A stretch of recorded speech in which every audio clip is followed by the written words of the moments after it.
Alright, well, good evening. So, we are going to do the streaming at this early morning. It's already 1:08 a.m., so let's go and stream. Anyway, what we're going to do is I'll need to finish this one. The coming of the Sabzerus festival. Imagine I am not done yet with the Archon quests.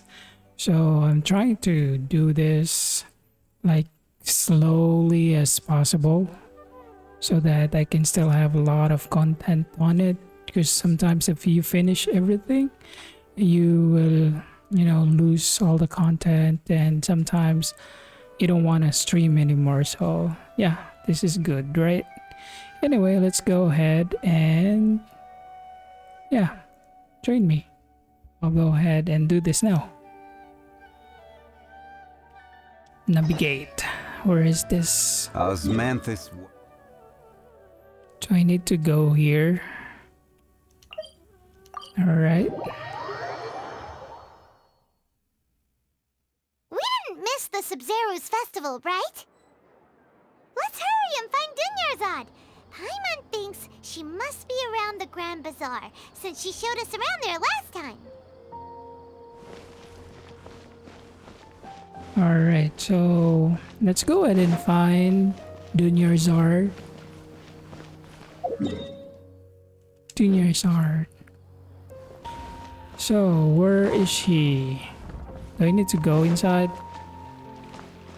It's kinda... The map says... I think she's below this building. This Sumeru city is kinda confusing. Where the hell is she? She should be somewhere here, right? Okay.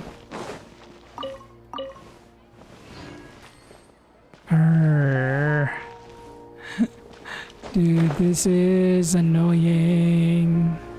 Yeah, it's kinda annoying because I need to find her and the place is kinda confusing. Yeah. So let me just go back here, maybe. She's here.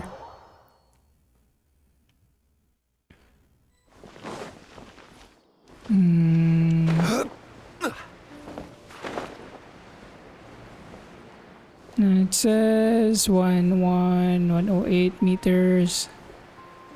So she should be somewhere here, right? Yeah, there's a light. So maybe somewhere here. Yeah, I think I know where is that. I think I need to go inside the tree. Here.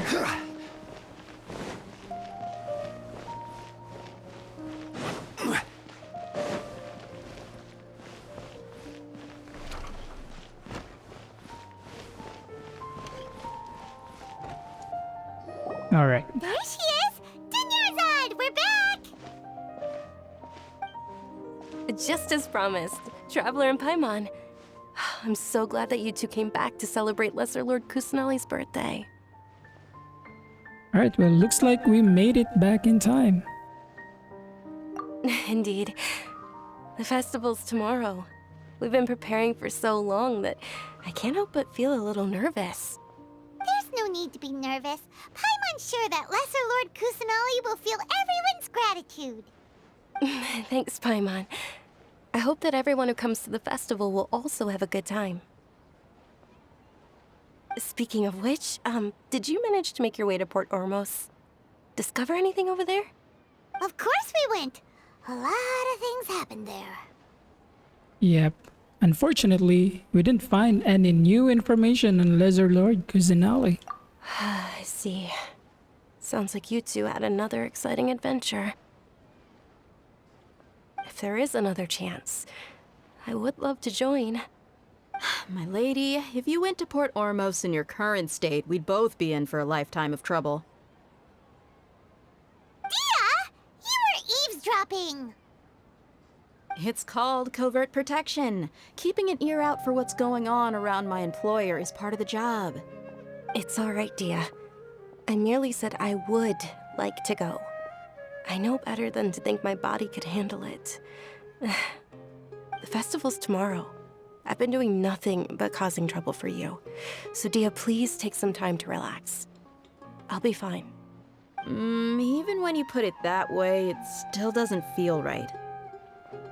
Don't worry, my guardian knight. Okay, fine, but only tonight. Tomorrow's a big day, and many no-good scumbags are gonna try to take advantage of that.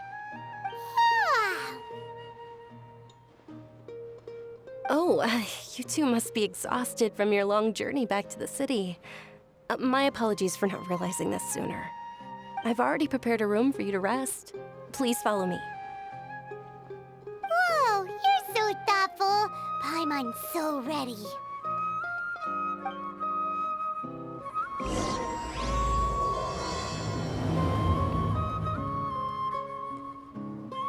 All right, so let's go ahead and, take some rest. Welcome. Get your spices here. We've got all What's kinds. so great about Snezhnayan toys anyway? Myself here comes with a fascinating story. I've got great food and great drinks that everyone can enjoy.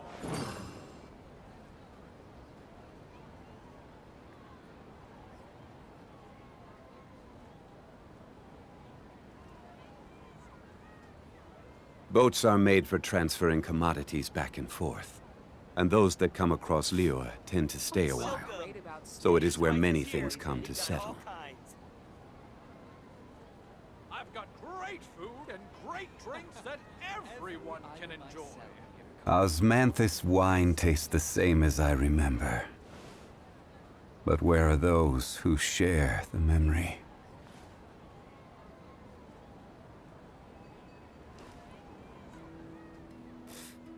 What's so great about Snezhnayan toys anyway? Welcome.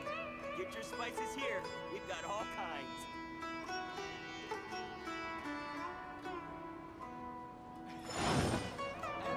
I've got great food and great drinks that everyone can enjoy.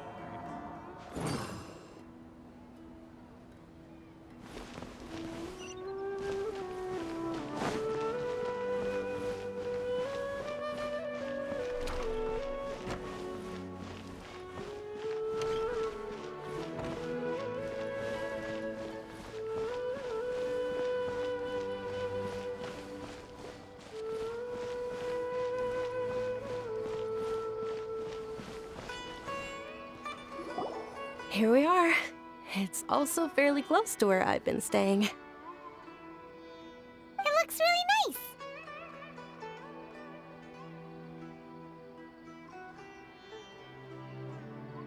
All right. Well, sorry for the trouble, Dunyarzad.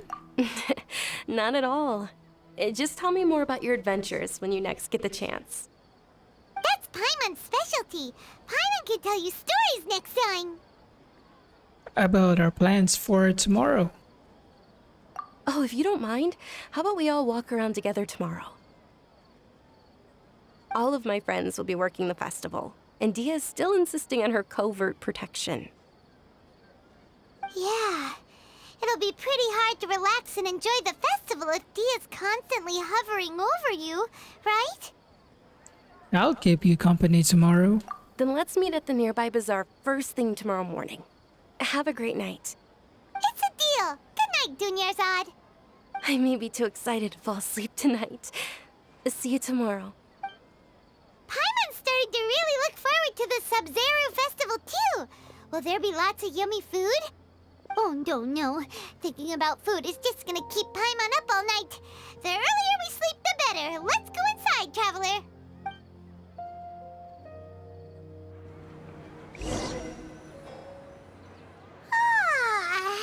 Did we oversleep? We should go meet Dunyarzad right away.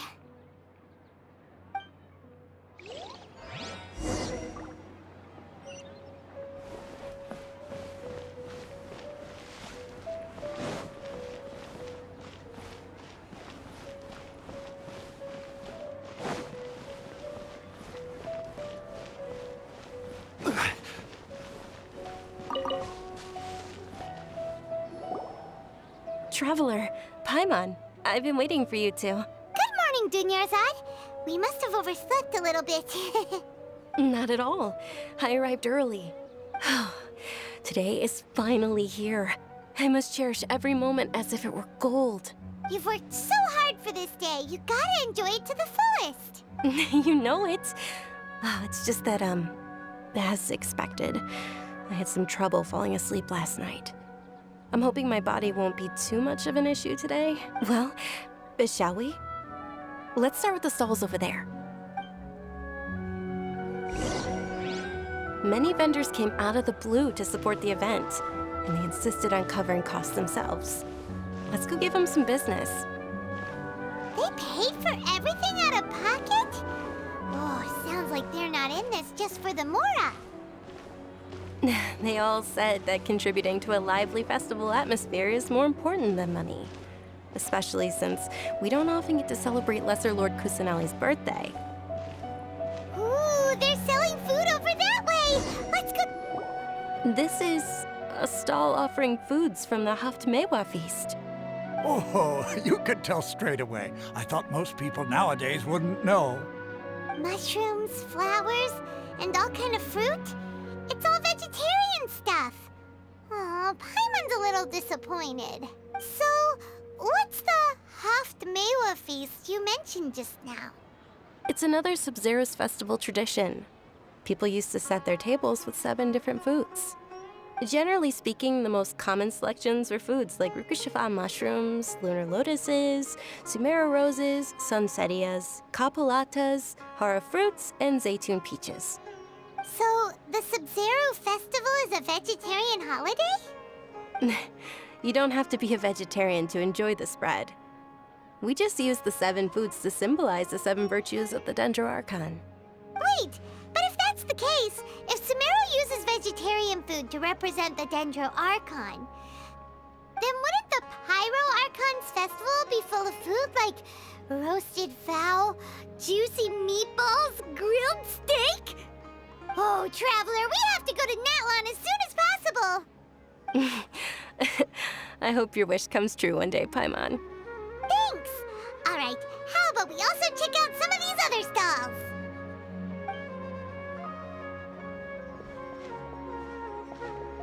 Dear customers, would you like to try your hand at alchemical divination? What's alchemical divination? Those two things sound like they'd be fun to try together. Right? I thought the same when I first heard about it. It is said to be a mysterious craft invented by none other than Lesser Lord Kusanali herself. So, how does it work? It's quite simple. After you give me any 2 alchemical reagents, I'll use them to perform a random transmutation. Sure sounds random. So random that it will probably fail. That is precisely what we need. After the transmutation fails, your one and only diviner here will interpret the remnants. Alright, well, for some reason, I don't buy it. Well, according to Lesser Lord Kusanali, everything is interconnected, and all that occurs can be traced back to fate. You could say this is a pearl of old wisdom. Why does everything sound so much more credible when Dunyarzad says it? Are you guys working together? So that's the true wisdom behind it. This young lady sure knows her stuff. So, how about it? Want to give it a try? Alright, I guess I can give it a go.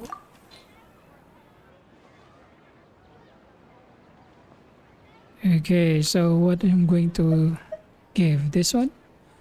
Oh, this one, because I have 8, so let's try that. And then submit, give. Okay, one moment. It's the moon. Paimon wants to take a look too! Is it? It looks more like a pie that Paimon bit into. Generally speaking, the moon signifies... It means... Wait a moment. Is he really looking it up in a book? Oh, I remember now.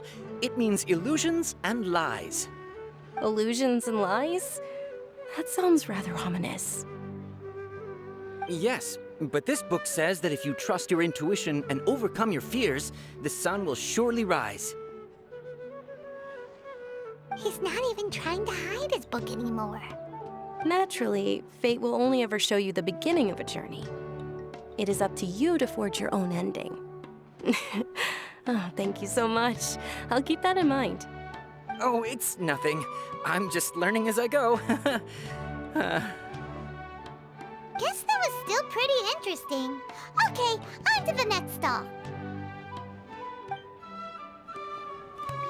They say the Sabzerus festival was very lively a long, long time ago. Large flower carriages used to parade through the city. As they headed towards Port Ormos, people would throw flowers, candy, and liquor all along the way. Dunyarzad's eyes are sparkling right now. I wish I could have seen that spectacle. But if you ask me, I'm sure Nilu's dance of Sabzerus will be just as impressive.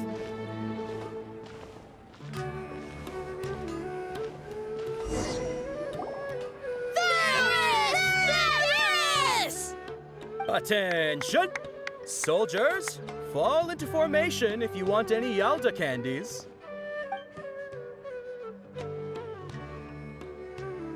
It's a weird guy with a weird hat. Hey, it's Dunyarzad! Wow! Miss Dunyarzad, the children love you even more than the Yalda candies.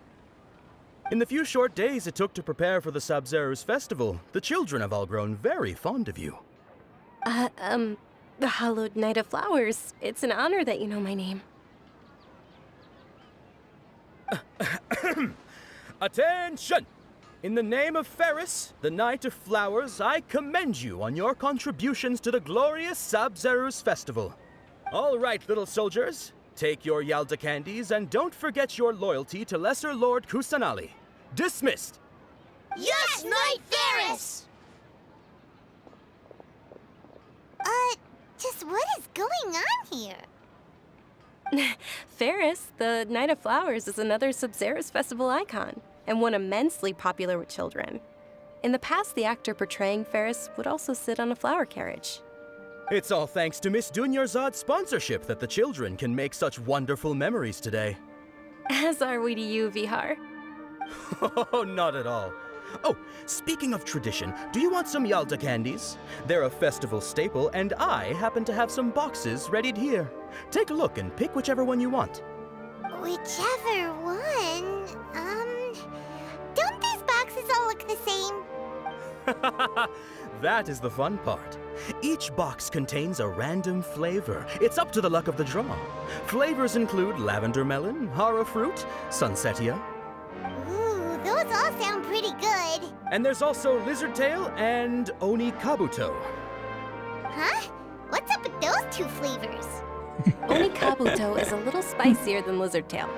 Dunyarzad, you tried them before? Traveler, help Paimon pick one. Paimon wants the Sunsetia flavor. I doubt I'll be able to get the exact flavor you want. It's alright. Paimon believes in you. I also believe in your intuition. Great! These boxes of candy are numbered 1 to 5 from left to right. Which one do you want? Yeah, we'll pick number 3. It's definitely number 3. Attention! That's unfortunately lavender melon. Oh, Paimon thought you survived so many epic battles because you had incredible luck. But looks like Paimon was wrong. The Sunsetia flavored candy was in box number 4.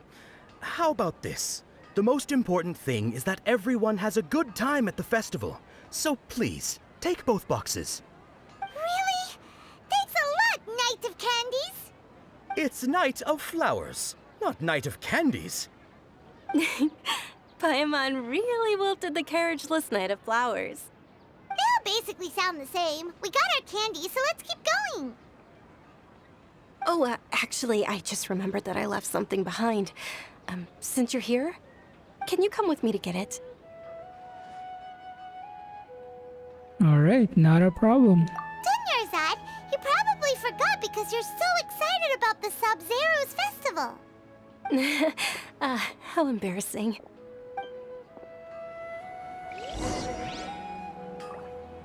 Things can't go on like this.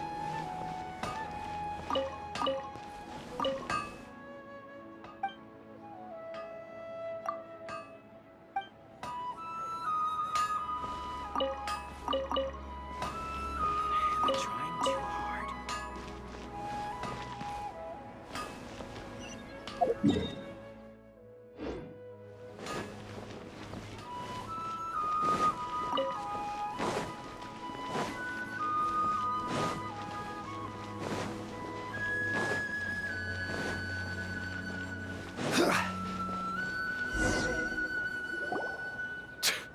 We're too late. Who knew the little lady was such an early riser? I know, right? Hey, wait a minute. Boss, isn't that her? Oh, that most certainly is. We're in luck.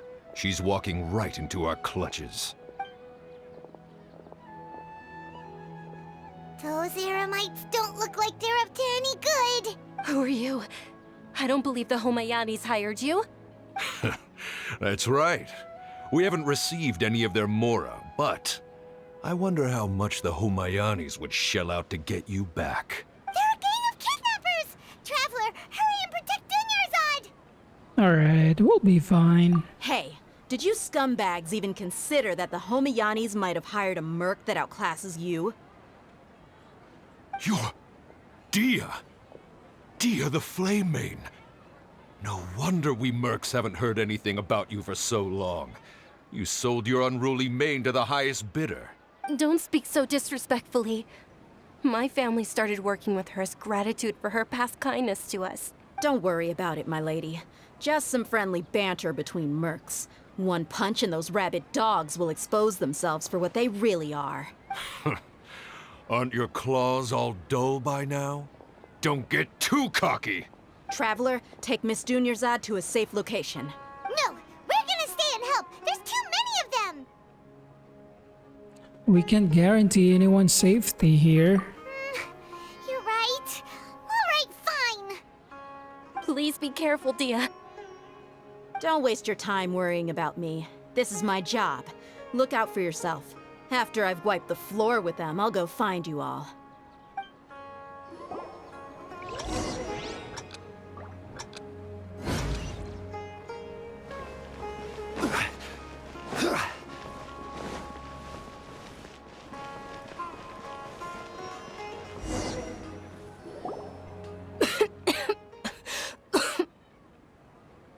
Dunyarzad, are you okay? You look a little pale. Are you in shock? I'm fine. My body always reacts like this whenever I exert myself too much. You sure you're okay? I'll be fine after some rest. I'm more worried about Dia. After all, none of this would have happened if I hadn't insisted on coming out today. Don't worry. She's tough. Yeah, don't worry.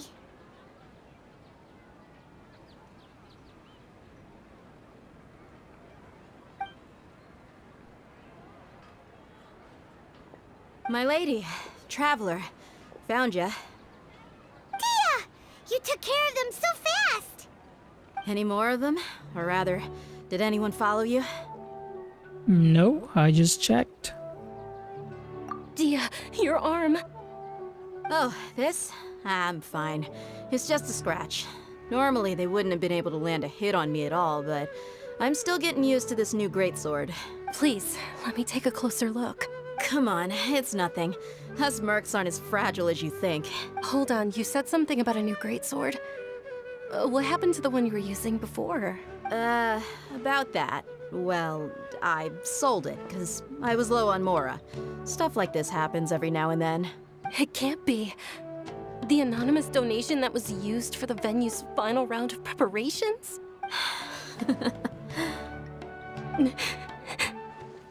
Hey, Miss Dunyarzad, I wasn't trying to make you cry. I'm not gonna lose my commission because I made my employer cry, am I?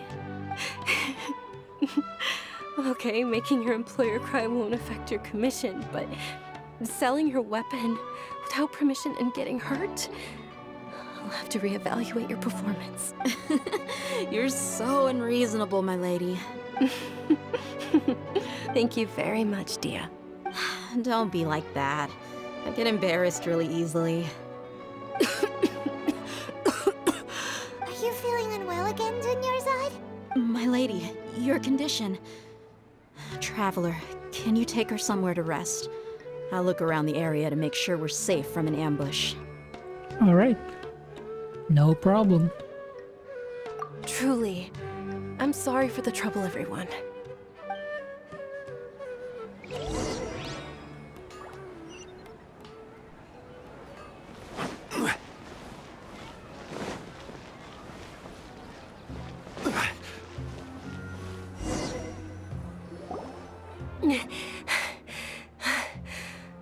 Are you feeling better, Dunyarzad? Yes, much better. Just give me a few moments and I'll be good to go. Daya's expression just now when she mentioned your condition. I didn't realize you were concerned about it. I guess I shouldn't continue to keep it a secret. I was actually born with Elazar. It's terminal now. Elazar? Can't believe it's Elazar! Oh, you've already heard of Elazar. In that case, you probably know about its severity. Sumeru's current medical advancements still haven't been able to find a cure. The disease's progression can only be delayed through environmental therapy. Dunyarzad. There's no need to be sad. I've always lived with Elazar and I came to terms with it a long time ago.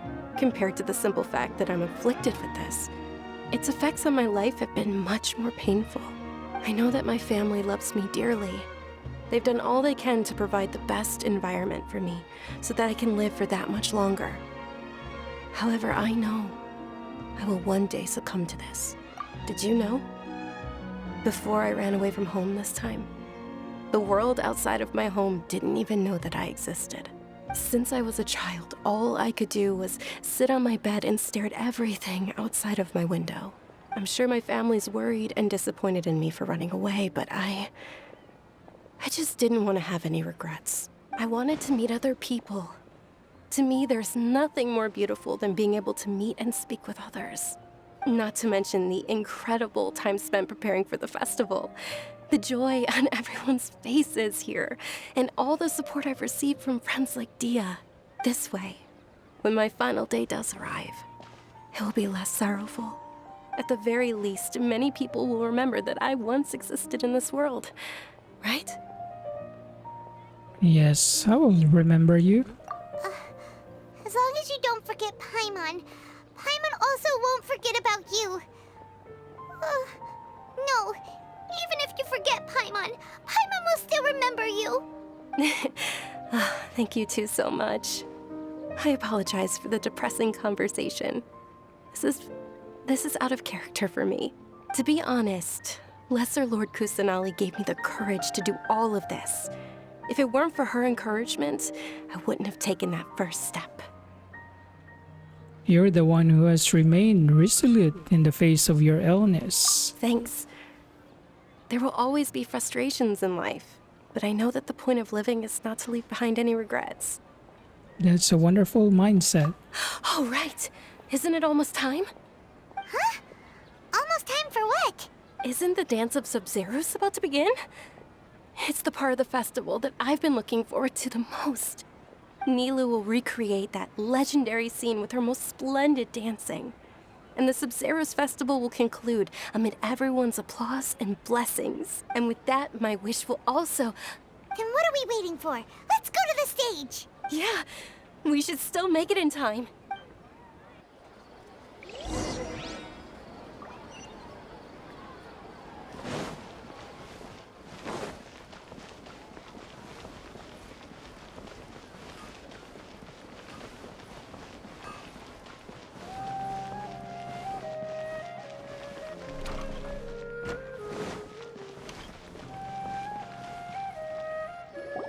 Were you not aware that the law prohibits this type of performance from taking place without prior permission?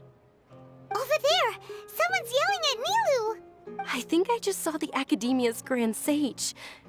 Why is he here in person? But the Dance of Sabzerus is one of the key parts of the Sabzerus Festival. If we can't perform it... The Sabzerus Festival. The law also prohibits the private hosting of large-scale religious festivals. Only the Academia can host such an event. If you continue to resist, we will have to order an investigation into every single event organizer. The Grand Sage has already granted you much leniency. I advise that you exercise tact. How did things turn out like this? The Academia was originally responsible for the Sabzerus Festival, but they failed this responsibility for many years. I need to speak with them. Well, don't go. They have the final say in all of this. This is a hard pill to swallow, but you're right. Things would only get worse. Art, dance. Aren't you ashamed of pursuing such frivolous and meaningless activities in this land of knowledge and reason? Our Archon created the utopia that is Sumeru City for all scholars who sought validity, verity, and truth, while people like you wish to defile it. No. I believe that our Archon never rejected the arts. Even the Goddess of Flowers dedicated a dance to her. With your lack of intellectual credentials, I do not believe you are qualified to debate with me. What you should be doing is finding workers to tear down this ridiculous eyesore. When we return, have the scribe draft an ordinance before the next Nyargarbaha Day that prohibits public art performances. We will announce it to the public later via the Akasha. Understood. I will inform him when I return. The Sabzerus Festival. Go celebrate the birth of that god to your heart's content. Nilu, are you okay? Oh, Dunyarzad. You all saw that just now? The Grand Sage ordered us to stop the performance. Yeah. Let's go somewhere the Academia can't find us and perform there. But how do we let everyone know? And what about the atmosphere and the stage? Or we could get people to block them off so they can't interrupt the performance. No. They just threatened to investigate the organizers. If we were caught... Nilu, it's all right. Don't worry about it. But you've been looking forward to the Dance of Sabzerus so much. And I know how important this festival is to you. I don't want you to have any regrets. It's okay. Seeing you care this much about my feelings is more than enough. It would be too risky to continue the Sabzerus Festival at this point. I don't want to get everyone in trouble. If you say so. But you can sneak out for the next Sabzerus Festival, right? We'll make sure the next one is a smashing success. The next one. Yes. Okay. It's a promise. It will be a smashing success. Paimon can't believe this is how things turned out. Those heartless geezers. Is there anything else we can do? It really is okay. There's nothing we can do about it. Still, I'd be lying if I said I had no regrets. I would have loved to see Nilu's dance.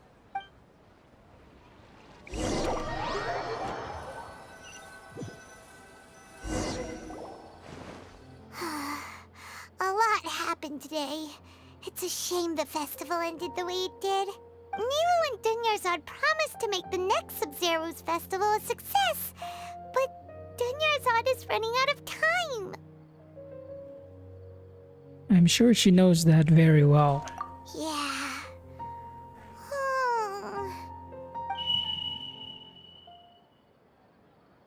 All connections have been secured to construct the most stable framework possible. The project has entered its most critical phase. Power has begun to flow from...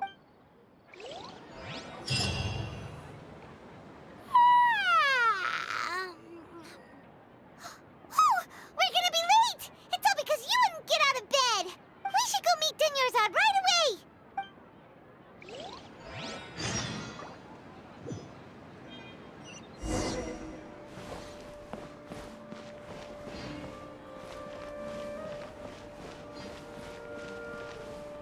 Why are we...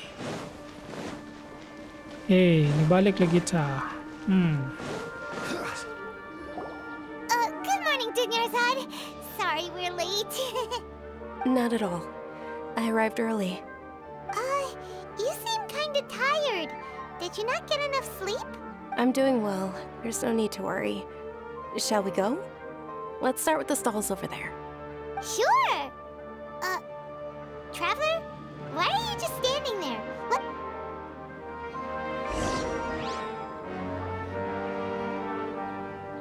Okay. Alright. I think there's something wrong There's sa some food somewhere. over that way! Let's go take a look!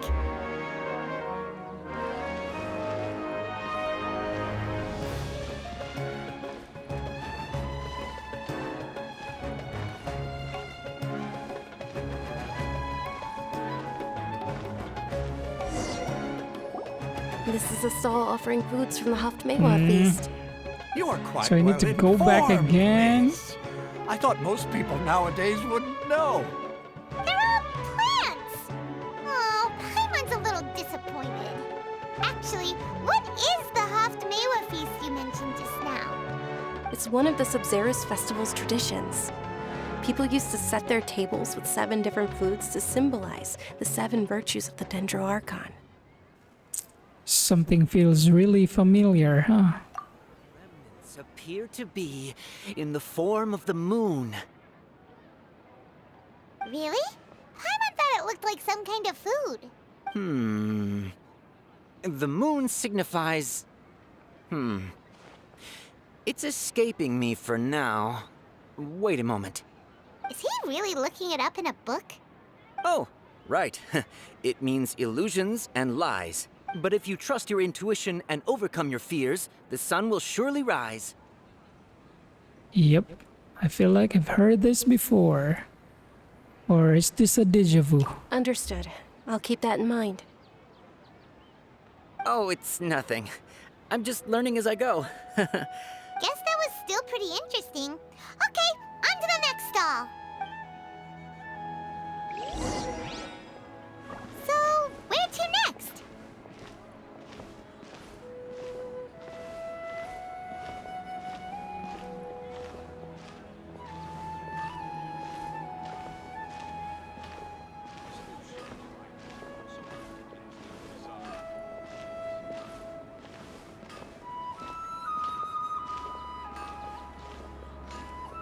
Things can't go on like this.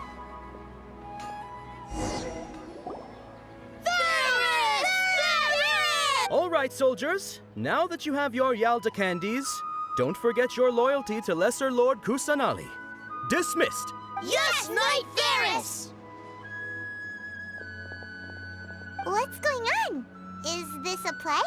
Ferris, the Knight of Flowers, is another Sabzerus festival icon and one immensely popular with children.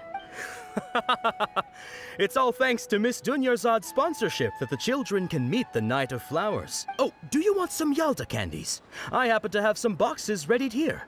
Take a look and pick whichever one you want. What's to pick? Don't these boxes all look the same? It's not that simple. Each box contains a random flavor. It's up to the luck of the draw. Flavors include lavender melon, hara fruit, sunsetia, Ooh, how interesting. and there's also lizard tail and oni kabuto. Ugh, why do those flavors even exist? Traveler, help Paimon pick one. Paimon wants to eat the Sunsetia flavor. Great! These boxes of candy are numbered 1 to 5 from left to right. Which one do you want?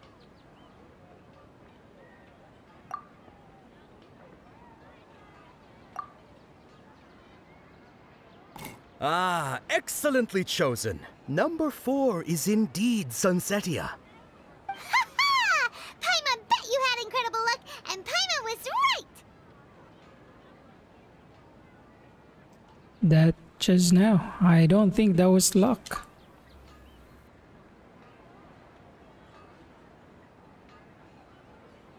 I don't know why, but I knew it must have been number 4. How's that possible? It's obviously random. Why do I keep having the sense of déjà vu? than last night. Or maybe we slept too much.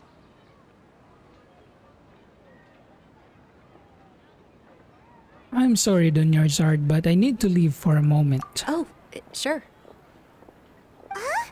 Where are you going? You're just gonna walk off like that?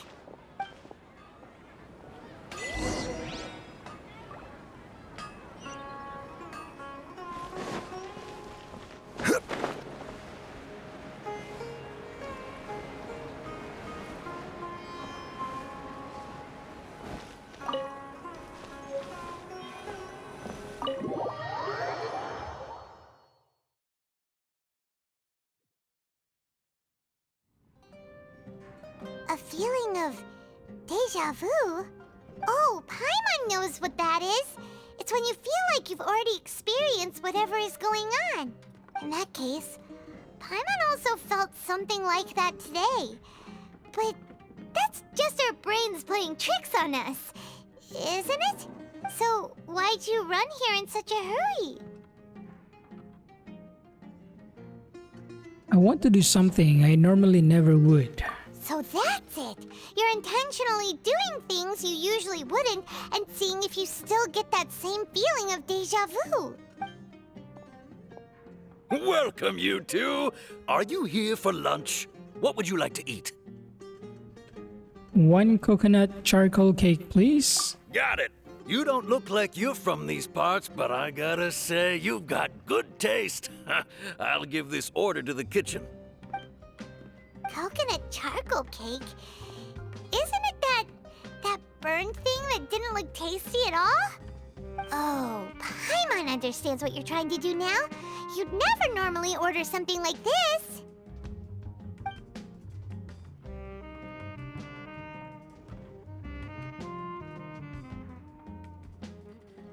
That thing? Are you really gonna eat it? Isn't this going a bit too far? Here goes.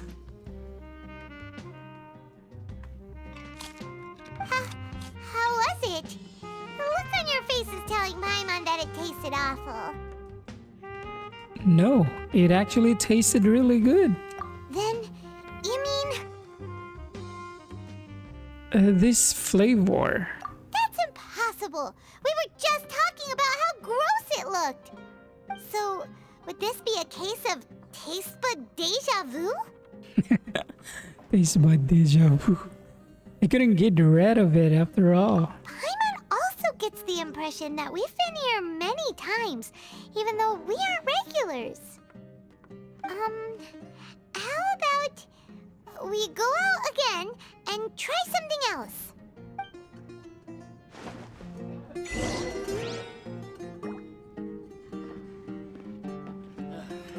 I just can't beat the atmosphere here.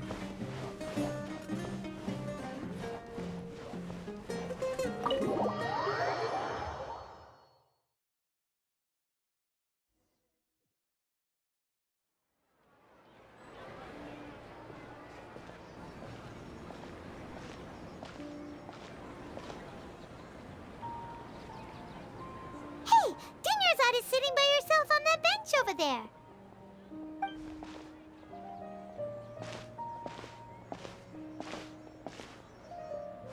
What a coincidence, Dunyarzad. We meet again. Why are you sitting here all by yourself? Oh, I ran into some kidnappers just now, but thankfully Dia came to my rescue. I started to feel unwell after that, so I sat down here. Kidnappers? Oh my goodness, are you hurt? I'm okay. Dia's arm got scratched, but it isn't serious. Whew. That's a big relief. But, Dunyarzad, you seem a little down today. It's the Sabzerus festival, and you've been looking forward to it so much. Not at all. I've always been like this. Excessive physical exertion or strong emotions tend to aggravate my illness. Besides, no matter how amazing today may be, it is but a single day. After however many more days, my time will come to an end. Paimon doesn't quite follow you, and Paimon feels like something's really got you down right now.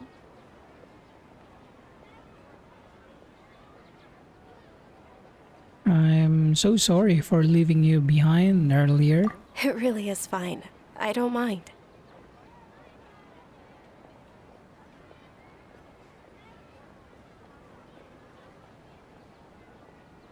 Have you noticed anything out of the ordinary? Huh? Did something happen? Dunyarzad, have you ever felt deja vu? You know, like when you've already experienced something that's happening right now? Deja vu? No. But my days have been the same for years now. Even if I were feeling deja vu, I suppose I would already be used to it. Oh, Paimon sees. Then, is it only the two of us? It's almost time. Huh? Time for what? Nilu's Dance of Sabzerus is about to begin. Let's go. I hope you'll have a wonderful...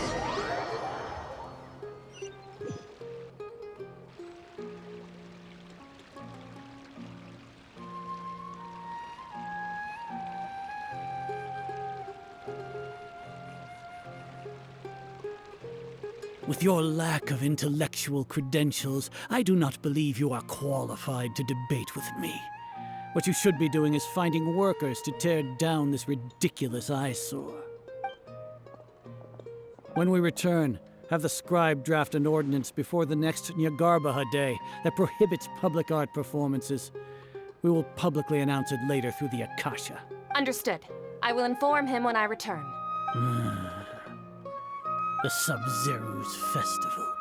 Go celebrate the birth of that god to your heart's content.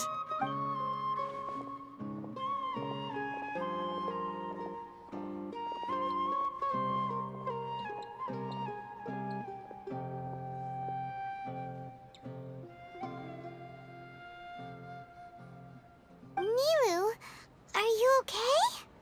Oh, Dunyarzad. The Grand Sage ordered us to stop the performance. It's okay. There's nothing we can do about it. But you've been really looking forward to this. I don't want you to have any regrets. It truly is unfortunate, but I don't want to cause trouble for anyone. Didn't the Grand Sage say that he might investigate the organizers? True, but... Well, okay. I'll just have to try again next year. The next festival. I probably won't be around by then. Wait, what did you just say? No, nothing. I'll be heading back to rest. Thank you for your help, everyone. Paimon can't believe what those heartless geezers did! For some reason, I felt like this outcome was inevitable. Did Dunyarzad already go back? We should also return and get some sleep.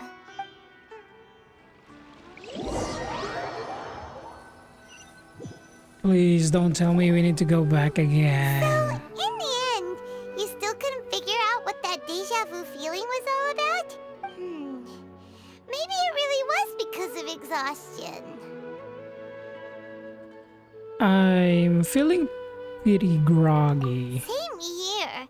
That's why Paimon stopped thinking about it halfway through the day. Then, how about we settle in and get a good night's sleep? For now, we can chalk things up to exhaustion. We could do more thinking tomorrow.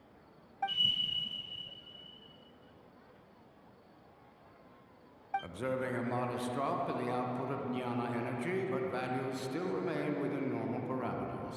Continue to monitor the variances in the data and find the cause as soon as possible.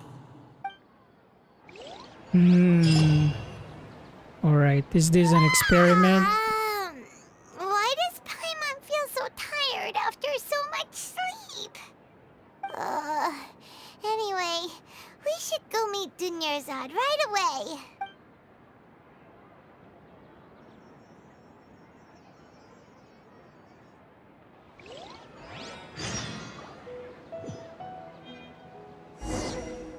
No, will I be? Where is she?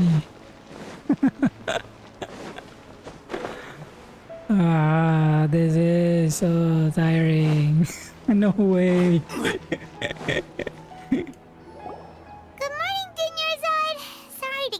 waiting. No. Not at all. I arrived early. Huh? Paimon thinks you sound kinda tired. Did you not get enough sleep? I'm doing well. There's no need to worry. Shall we go? This is so tiring. Let's start with the stalls over there. Great idea! Let's get going! Traveler? Hey. Please, Traveler. Resolve this one. What a strong sense of deja vu.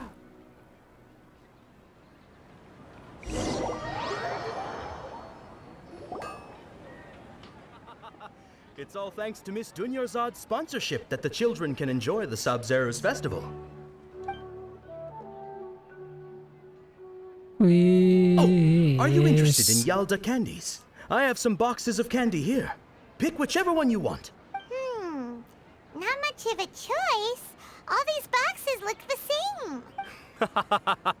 It's not that simple. Each box contains a random flavor. It's up to the luck of the draw.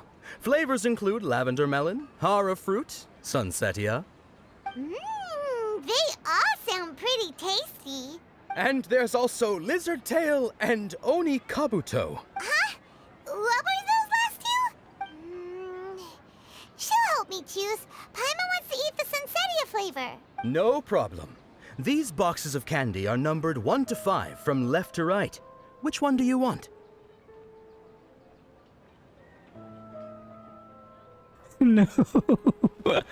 Number 4, number 4, number 4. Oh, I like your confidence. No hesitation at all. Oh, congratulations! Number 4 is indeed sunsetia. This is so tiring. Please.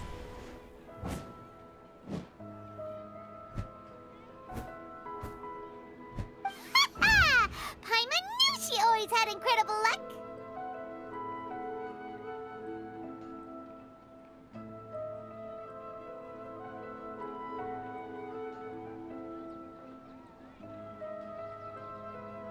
Alright, so number 1 is lizard tail. Number 2 is hara fruit. Number 3 is lavender melon. Number 5 is oni kabuto. So that's liha la on. Paimon's not really interested in the other flavors. Wait. How did you know? Don't tell me that you already knew which flavor was in each box. What? She was right about all of them? That couldn't have been luck. How is this possible? I packed all those boxes this morning and they've been sealed ever since. You couldn't have known beforehand. Mind reading? X-ray vision? Or some kind of magic trick? This is way too freaky. Tell us what's going on! Since when did you get superpowers? Traveler? Stupid Paimon. Whoop. Hey, that's Kusanali. Alright, just now. That was... Hey, where are you going?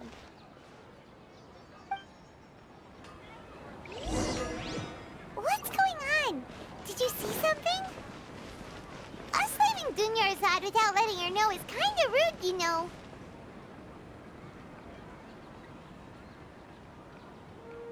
Alright, there she is. Let's go.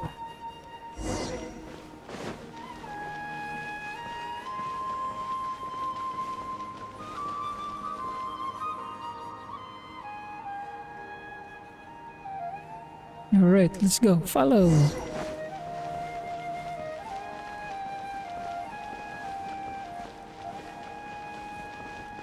But let's pick this up first. Here.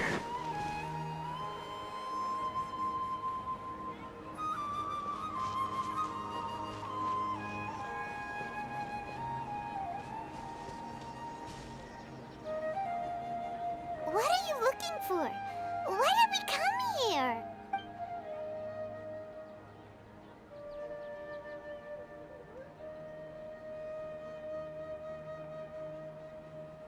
Traveler?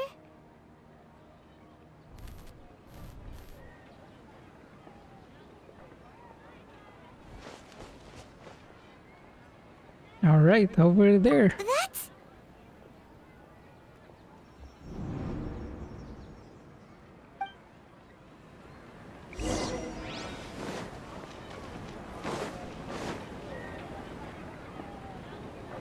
Alright, finally we're able to see Kusanali.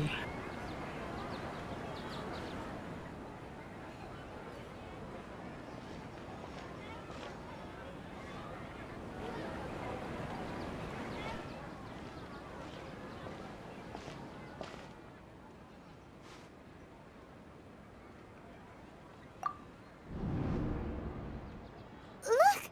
That's... Isn't that Dunyarzad? She was still with us just a moment ago. What's happening here? Why are there two Dunyarzads? You already know that this isn't your first Sabzerus festival, don't you? Yep, I know. I'm sure you already know how to use this. Yes. A knowledge capsule? Where did you get it? What's inside? You should use it too, Paimon. You know Paimon? Let's use it together, Paimon. Well, this seems kinda sketchy, but Paimon feels like this is what we should do.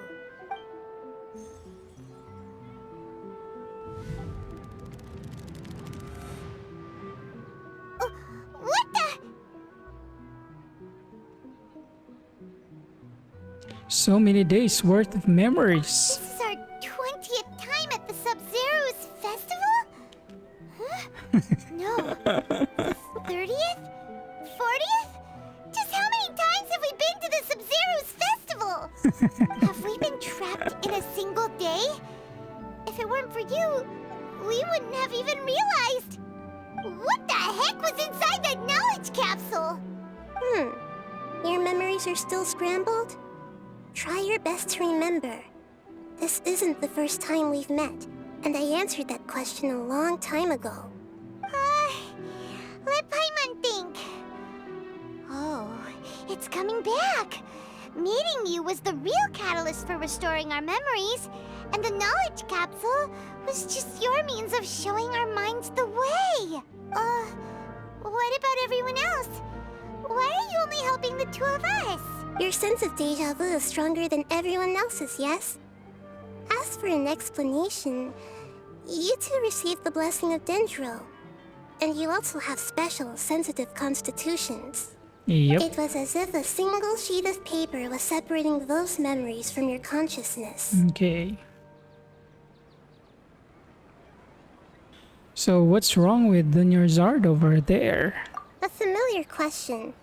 I think this is the 7th time you asked that. As you can see, she isn't doing well. You probably sensed it too. The Dunyarzad you were just with is different from the first Dunyarzad you met. That first Dunyarzad is in front of you right now, and she doesn't have a lot of time left. What I need to do right now is... Looks like you're almost done sorting out your brain. Oh yeah, I'm Nahida. I know, you introduced yourself before. Good, you passed the test. What's happening? You can awaken our memories, and you seem like you know what's going on. Oh, wait, please don't tell Paimon even you don't know. Everything in this world runs in a loop. This cycle is called a samsara. You, me, and everyone else are all stuck inside a one-day samsara. As for the truth, that's on you to find out. If you were told the truth instead of discovering it yourselves, it would literally blow your minds. I don't know how you'd be after that. I can only give you surface-level help, like bits of information and subtle hints. For the rest of the time, I'll be doing all I can to slow down Dunyarzad's illness. She looks like she isn't doing well at all. Her illness gets worse after each Sabzerus festival. If we can break out of the samsara, I might be able to save her. But as things are right now, she's just a small bird in the sky that's about to lose its last feathers. All I can do is raise a gale to delay her fall. You sure love to use weird analogies. Analogies are wonderful tools. They let you use existing knowledge to understand unfamiliar things. Okay, so, with what you know so far, what do you think the truth is?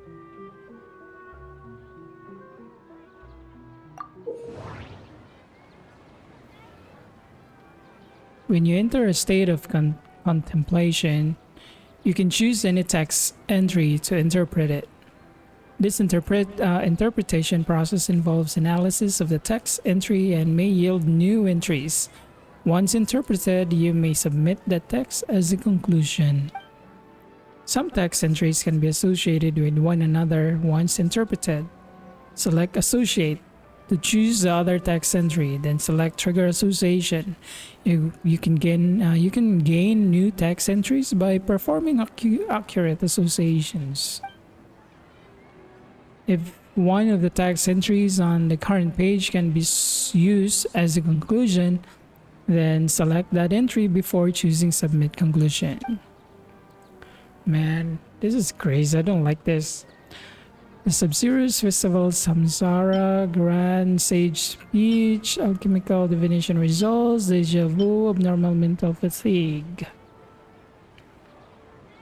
Okay. My mind feels exhausted even though I haven't done too much thinking. What is going on?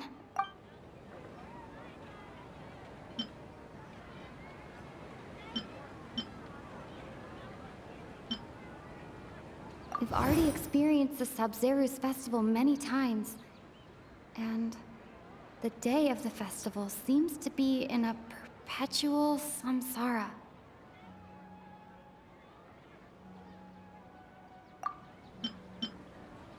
The moon, illusions, and lies. What do they all mean? What's happening right now seems to have happened before. This feeling has been getting stronger and stronger. The moon, illusions, and lies. What do they all mean? That doesn't sound right. I need to carefully think things through.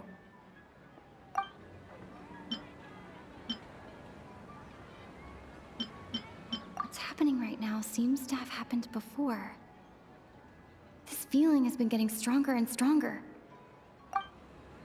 That doesn't sound right. I need to carefully think things through. I think I need to check everything. Abnormal mental fatigue. Okay, submit conclusion.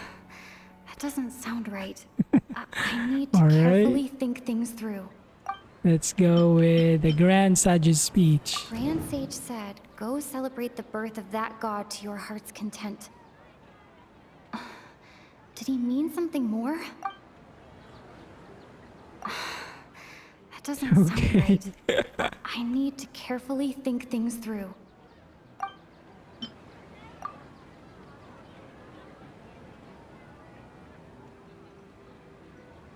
I can't...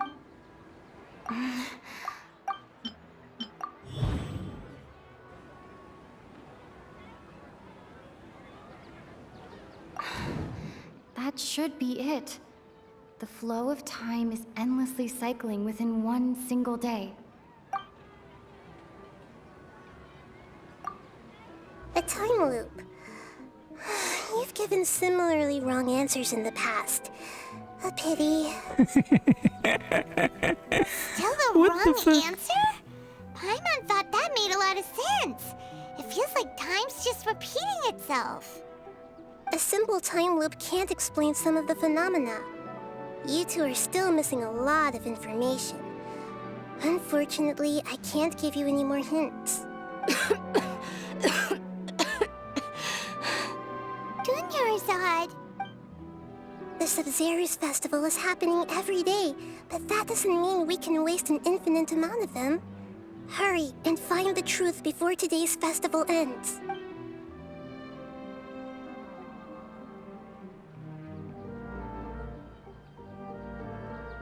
Let's think about our current situation. To save Dunyarzad, we have to escape the samsara of the Sabzerus festival. And to do that, we need to figure out what's happening. The truth. Nahida rejected the idea of a time loop, so we must have missed something, right? Paimon's memories say that we've already done this many times, but let's go talk to people again. It's more productive than sitting here and scratching our heads. Why don't we start with those stall owners?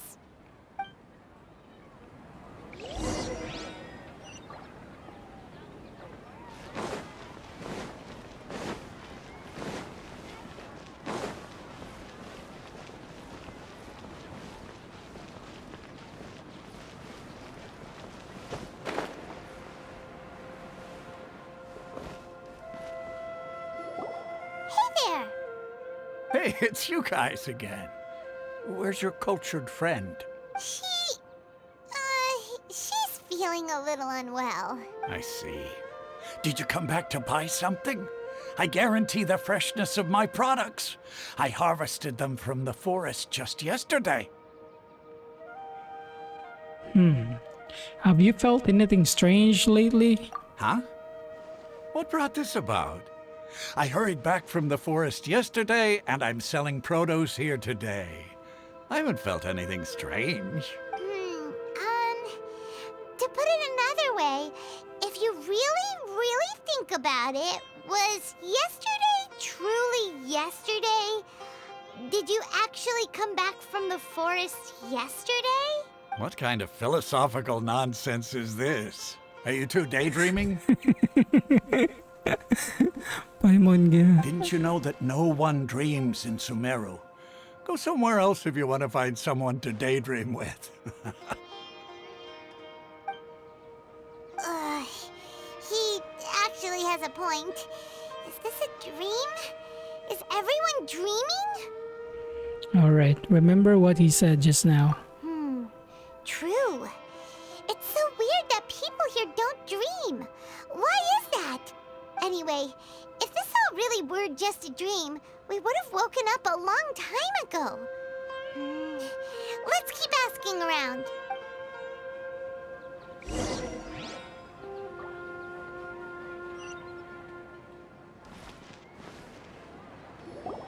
Oh, it's you two.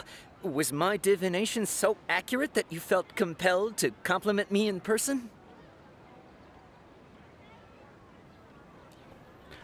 But I'm not sure if it's related to your divination. Ooh, I knew it! I told you, the god's divination is highly accurate. You just hadn't fully understood its significance yet. You're really excited about this, huh? That's exactly why we came back. Help us better understand it. Help you better understand it? Well, that isn't exactly what I excel at. So, you're admitting that you don't have a clue? Anyway, what kind of situation did you get into? Huh? Hold on a second. I thought you guys just lost your wallet or fell for a scam. What you just said, are you serious? Does that kind of thing actually happen in real life? Paimon knew you weren't going to believe it. Marvelous. Truly marvelous. I believe you. Recall the interpretation of your divination. The moon, illusions, and lies. It really felt like an omen. When you say it like that, the divination does sound like it's related to what's going on. Can you read any more into it? I believe that the Archon's revelations are never more than vague hints. Anything more specific is beyond the reach of mere mortals. The book only says, if you trust your instincts and overcome your fears, the sun will surely rise. So that's how it is. Looks like fortune-telling is just fortune-telling. It's no good for practical problems. We haven't made any progress. Who else can we talk to? Let's try talking to Dia again. Paimon remembers that we tried talking to her a couple of times, but she always thinks we're playing pranks on her. You think she'll brush us off again? She cares a lot about Dunyar's art. Yeah. If we tap into Dia's strong sense of responsibility as a mercenary, then she'll definitely take us seriously. At this time of day, Dia's probably just finished kidnappers. Let's go find her.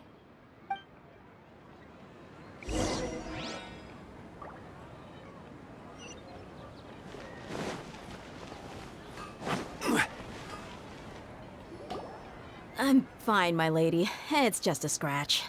Perfect timing. Both of you are here. Paimon, Traveler, you came at just the right time. Listen, there was a dangerous Yep, a gang of kidnappers had just ambushed you. Huh? You saw? Then why didn't you jump in earlier? If someone was protecting Miss Dunyarzad, I could have went all out. Anyway, can you do something for me? You want the Traveler to take Dunyarzad somewhere to rest up while you check to see if there's still any kidnappers around. Did Paimon get that right? How did you know what I was going to say? We need to say something convincing. Okay. People from Sumeru do not dream. Dea's Claymore, Alchemist's divination result of abnormal mental fatigue. Dia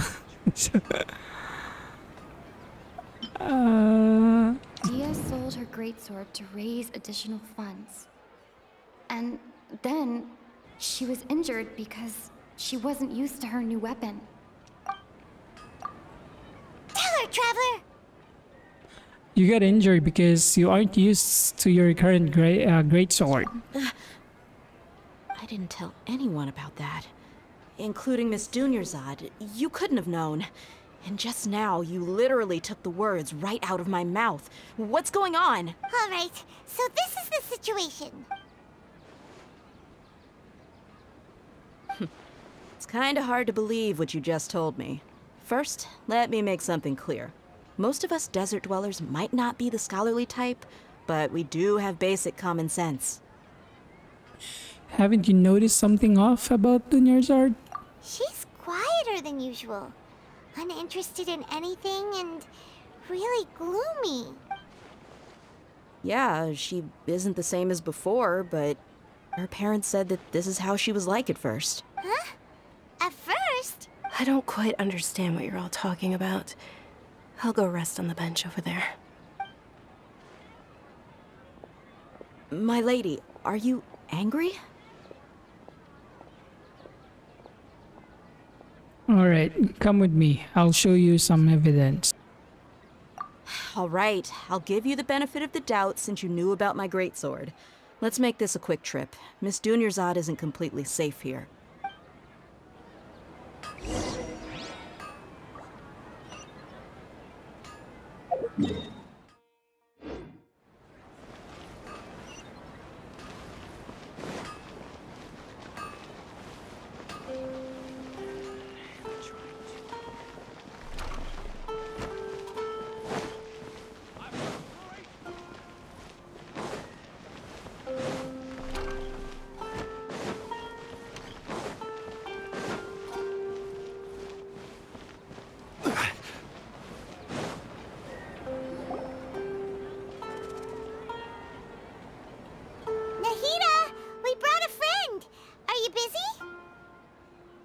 I told you that it won't help to bring anyone here.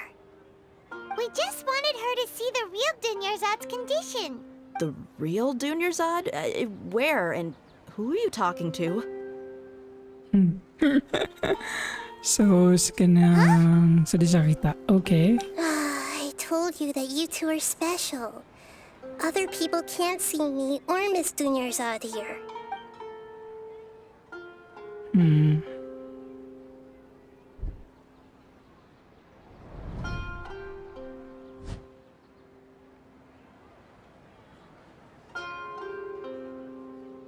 Hold on. Over there. Is that? Hey, you can see her? Wow. How perceptive. Does she have invisible antennae? Miss Dunyarzad, she's lying down here, isn't she? How's she doing? Her condition's really bad, and she's basically in a coma. How did you know she was here? I can sense her aura.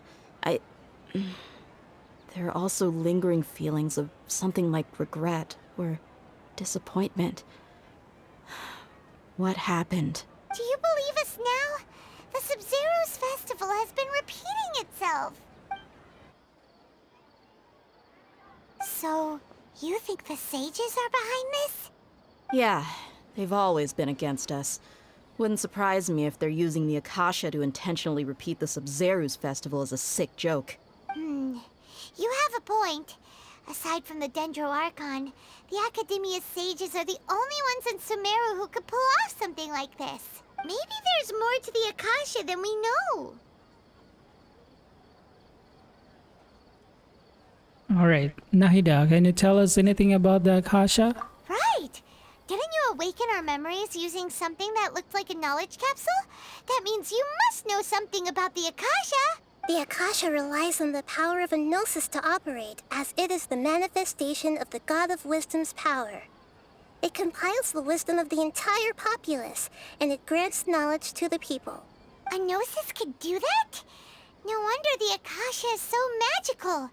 It's being powered by the gnosis of Sumeru's Archon. So, this Nahida you mentioned, what did she say? She said, and Paimon quotes, "The Akasha relies on the power of a gnosis to operate, as it is the manifestation of the God of Wisdom's power. It compiles the wisdom of the entire populace, and it grants knowledge to the people." Compiles the wisdom of the entire populace and grants knowledge to the people. Wait. Alright, what's up? I get the grants knowledge part. That's what people have always used the Akasha for. But compiling the entire populace's wisdom? How does that work? Did she mean that the sages enter new knowledge into the Akasha?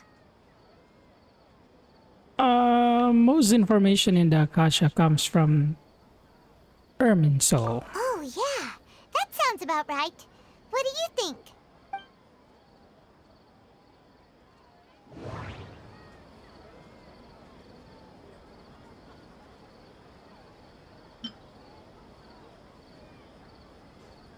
Okay, Nahida said, the Akasha relies on the power of a gnosis to operate, as it is the manifestation of the God of Wisdom's power. It compiles the wisdom of the entire populace, and it grants knowledge to the people. That doesn't sound right. I need to carefully think things through. People in Sumeru don't dream. What a strange phenomenon. That doesn't sound right. I need to carefully think things through. Okay. Deja vu?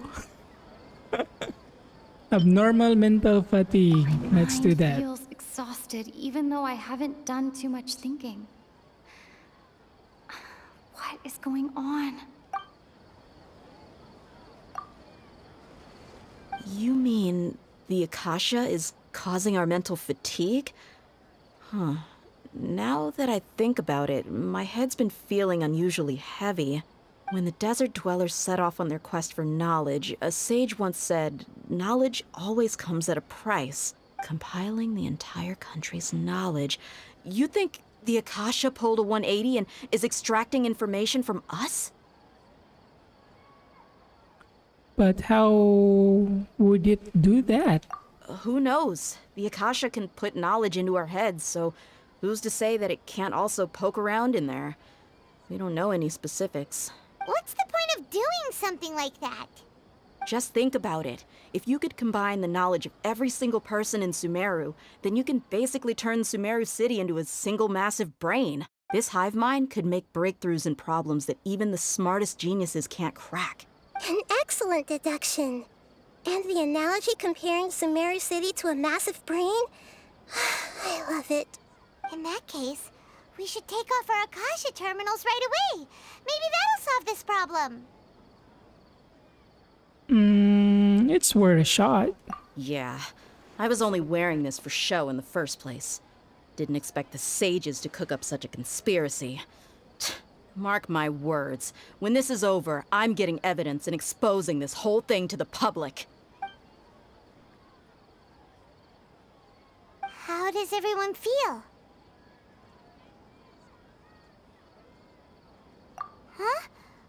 it?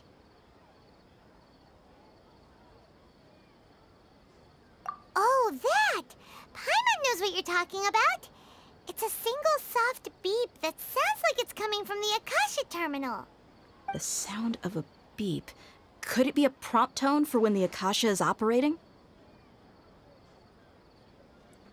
I heard the same sound in Port Ormuz. That's probably an important clue. We weren't using our terminals, but we heard a beep anyway. Traveler, did you hear that? I heard it too. Our ears aren't messing with us. There was definitely a beep, but it sounded like it was coming from inside my head. We took off our Akasha terminals.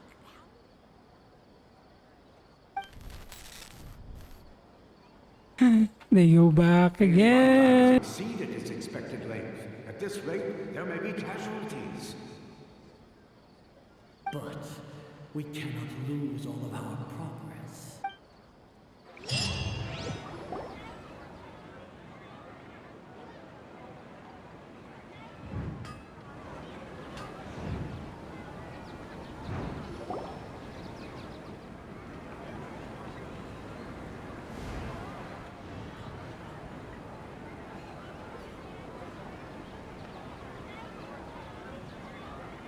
Paimon remembers everything!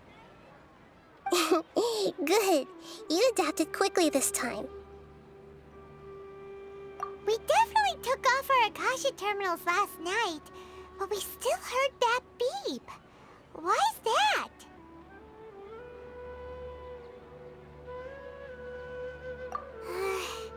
But now we can at least confirm one thing. The Akasha definitely has something to do with whatever's trapping us in this cycle. Oh, Paimon doesn't get it. Why would the Akasha go this far if all it wants is everybody's wisdom? It's extremely difficult for lab rats in an experiment to understand why they're being treated the way they are. If we're lab rats, then what are you? Nahida, you've never told us anything about yourself. I guess I'm the moon. I'm the moon. The moon? Wasn't that the result of our divination? Anyway, knowing who I am won't help you get closer to the truth, so you should focus on other things. Don't get distracted and miss any clues. Okay then. Dia helped us a lot yesterday, so let's go find her. If Paimon's reading the time correctly, those kidnappers should be showing up soon.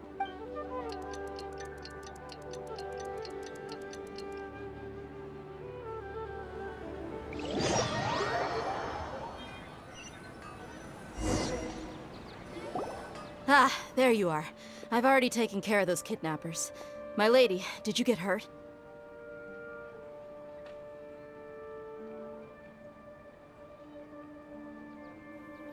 Hold on, something's not right. Dia? What's wrong? Why are you both gawking at me like that? You didn't get hurt this time. Huh? What do you mean this time? Why are you so surprised that I managed to get out unscathed? Those kids were amateurs.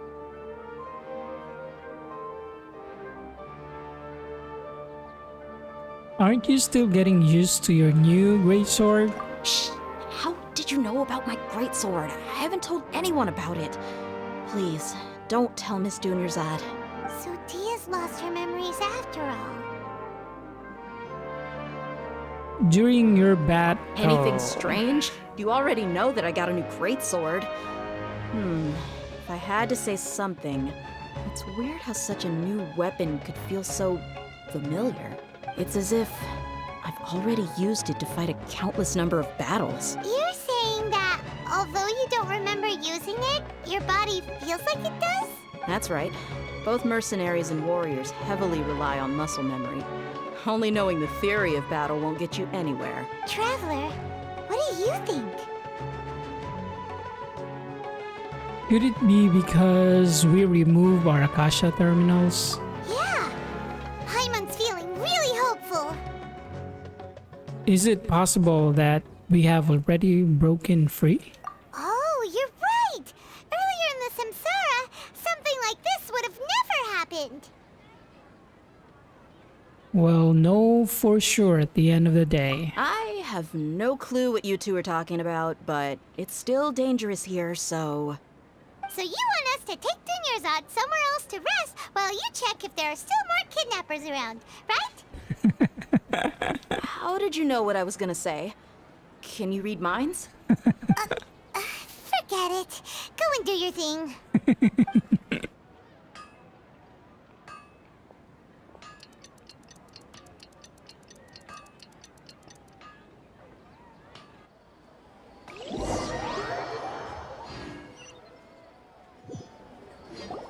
Whew.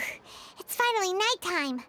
Aside from Dia not getting injured, everything seems to have stayed the same. Listen, Nahida, we found out that Dia got out just fine today, even though she got injured every other time she fought the kidnappers. Do you think the Samsara has been broken? Have we saved Dunyarzad? Really? Good job on all that progress. Get some good sleep tonight. Hey, what kind of an answer is that? Tomorrow will come. Everyone assumes this is common knowledge, but the only way you can know that for sure is if you experience tomorrow. How many todays has it been? Is it possible that today will be followed by yesterday? Does tomorrow truly exist as anything beyond a made-up concept?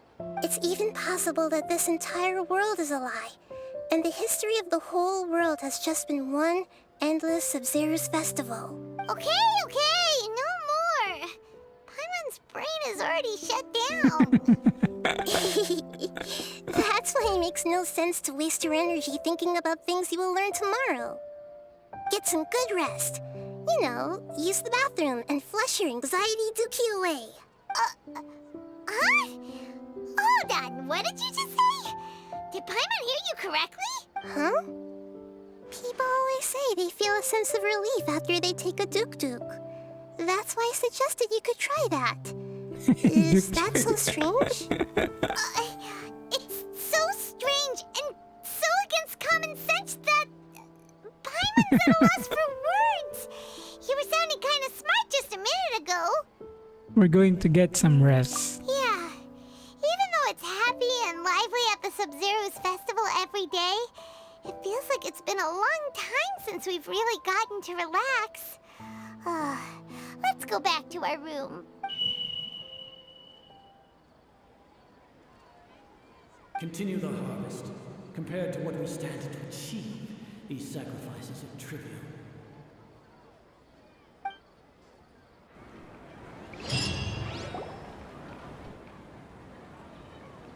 We're still in the same day! As expected, it's not as simple as we thought. Nahida, you already knew last night that we didn't break out of the Samsara? Why did you tell us? Would there have been a point? You would have spent the night with new worries, with tomorrow still out of reach. In that case, you might as well rest within that brief moment of hope.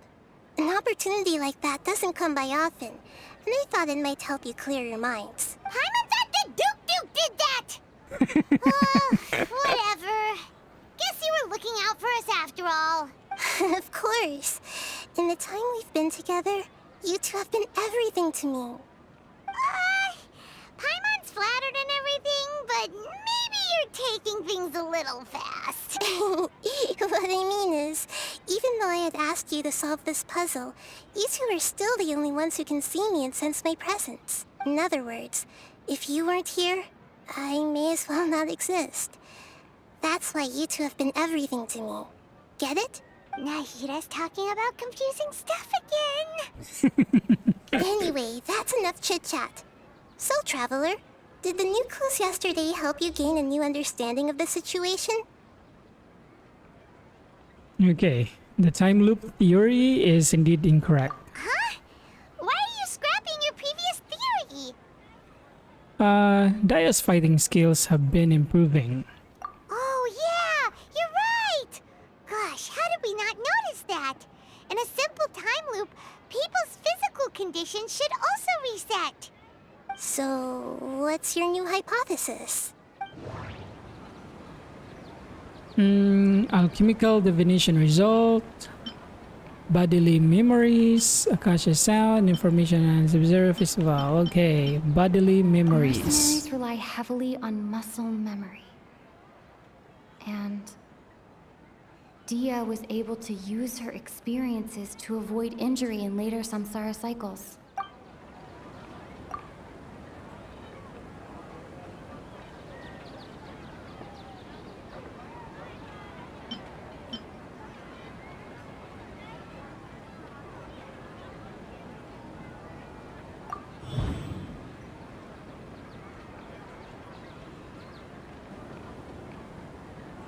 All our memories of a day are erased at the end of that day, then we would unwittingly relive that same day again and again.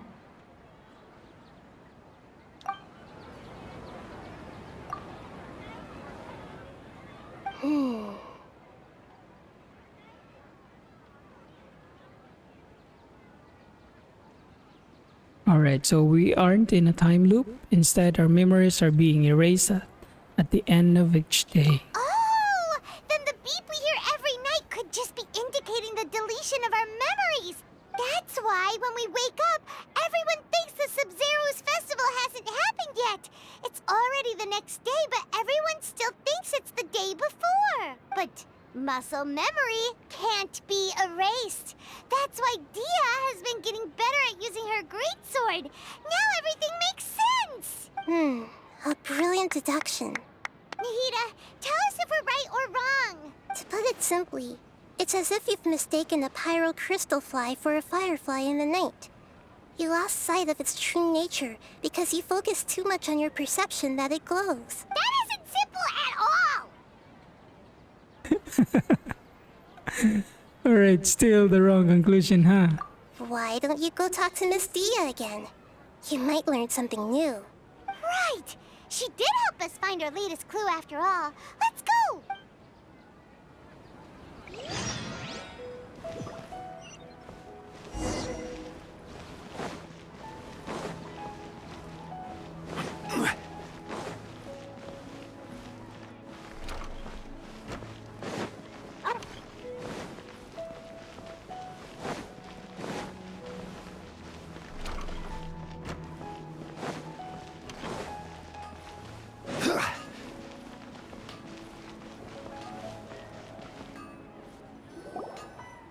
There you are. Really took me a while to find you. As expected, Dia also didn't get hurt today. Get hurt? Why would I? Don't underestimate me. Well, you're still getting used to your new greatsword. Huh. Truth be told, I also think it's pretty strange. It just suddenly felt so familiar in my hands and... wait a second! How did you know I got a new greatsword to begin with? I didn't tell anyone about it. Traveler, could you explain the situation to her today? Paimon's gotten a little sick of doing it. Alright, we don't actually need to explain everything. Oh, that works! You suddenly became proficient with your great sword because we've lived through the same... we lived through the same day many times already. What happened to you guys while I was gone? Did you get brainwashed by some cult? Don't think too hard about it. Just take what we're saying at face value. Alright then, let me get this straight. You're telling me that my body's already gotten used to this great sword, but my brain just doesn't remember it? Yes, your memory's being erased every day. Then I'd have to disagree. That's impossible. Oh? Why do you think that? If we've actually been reliving the Sabzerus festival day after day, then what happened to the things we used? The money we spent, the food we ate? Common sense says my wallet should have emptied itself a long time ago. There's no way I wouldn't have noticed that. Well, I've thought about that too. But if the Sages were behind this... Right! They could use the Akasha to record what everyone did that day, and then use the city's resources to replenish everything! It's not very likely, but it's also not impossible. No, it is impossible. I've got proof. You have proof? Where? You two are surprisingly serious about this nonsensical discussion. Fine, I'll play along for a little longer. Come with me, Miss Dunyarzad. Please come along as well. I still can't guarantee that this area is safe.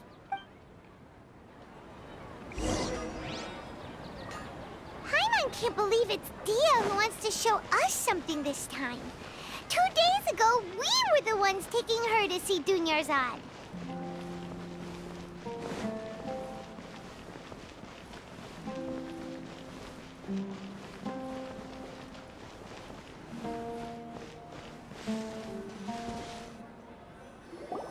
This is it.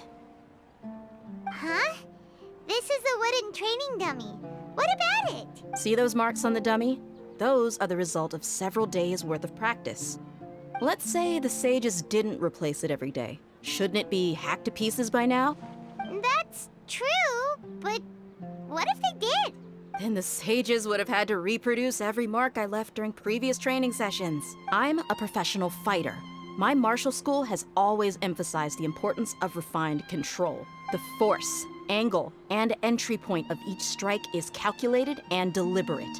That's why I remember every mark on the dummy, as well as my state of mind as I made each strike. It's just as they say. Each swordsman has their own unique style, and even the same swordsman can't make the same cut twice. It would be impossible to copy these marks. Is it really impossible? What if they used some fancy machine to carve every single mark? People often say that a camera's photo can never replace an artist's painting because the former has no spirit to it. The same thing applies here. At a mere glance, I can differentiate carved marks from the results of combat training. It seems we'll have to abandon this theory. Phew. Hope that cleared things up for you. Hey, is this that new brain-exercise game that's been super popular with the scholars lately? It's surprisingly fun. Anyway, it's getting late. I should escort Miss Dunyarzad to Nilu's stage. See you later. Well, back to square one. Is our memory deletion theory also wrong? But at least we've reached some other conclusions in the meantime. Yep, we're not in a time loop. We're not in the real world. Yep, that's true. So, can we think of any new ideas right now? Let me think. I suddenly realized that something is strange. Strange? Paimon feels like everything's been strange lately. How come we've never thought about leaving the city? Huh? Leaving the city? You're right! It's really strange how we never thought of such a simple solution! Many things should become clear if we can confirm the flow of time outside of the city. Paimon can't believe it! Did we miss this because we're tunnel visioning too hard on our other theories? Or because we're just too tired? It is really strange. We should thought of this a long time ago. How about we go back and ask Nahida? Maybe we've forgotten something about leaving the city.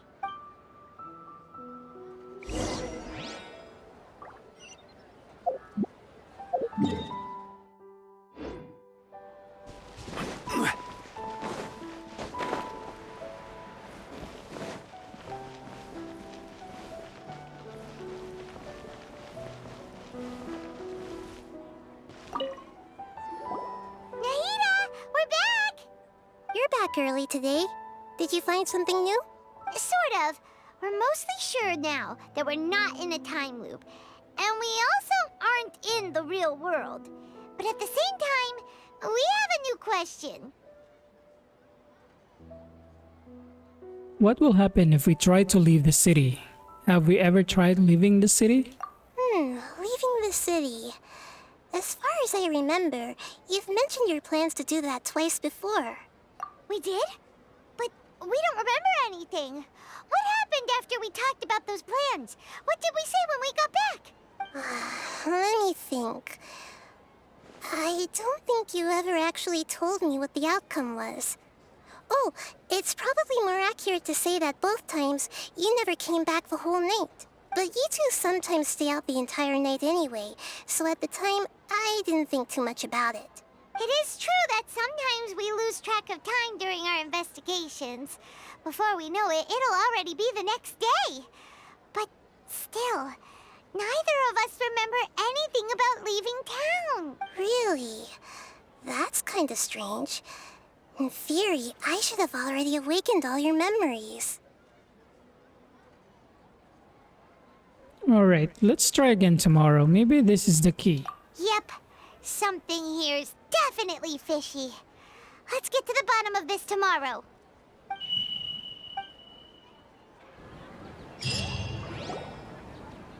Our memories are back!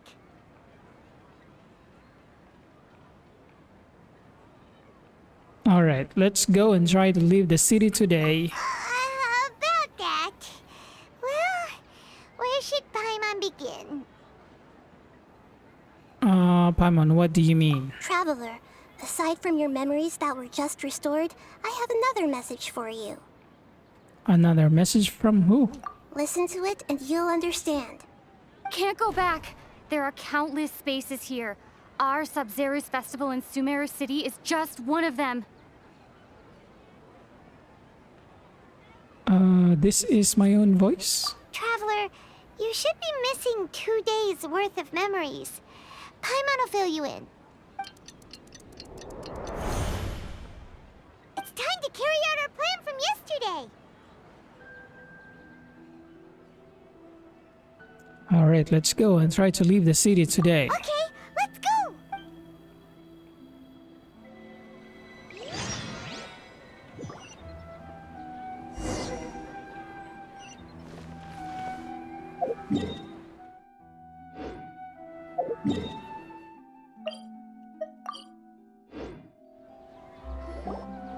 Why can't we leave the city?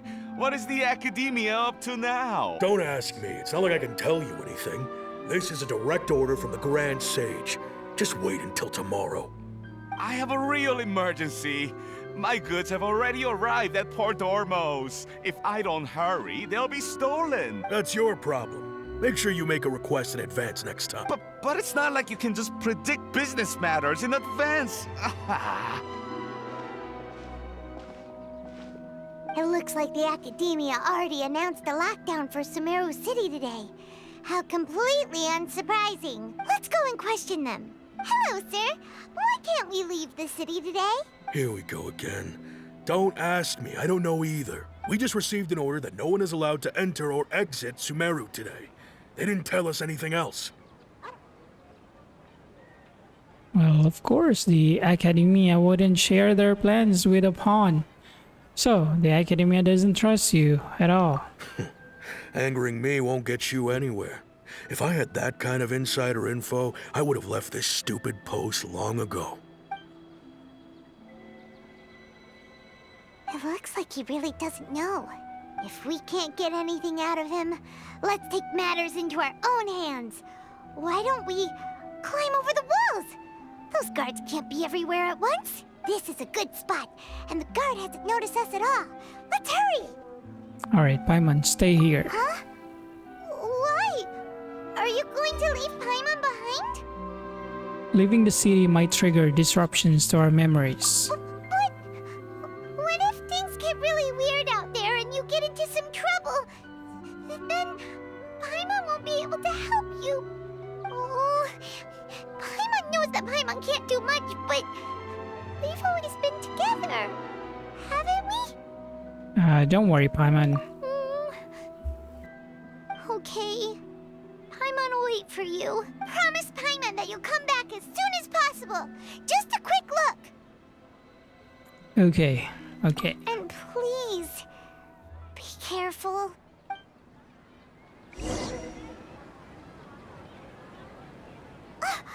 Memories!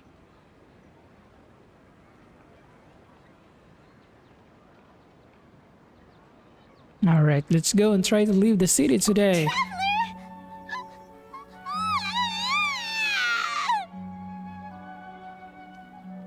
What's wrong, Paimon? Paimon would never see you again.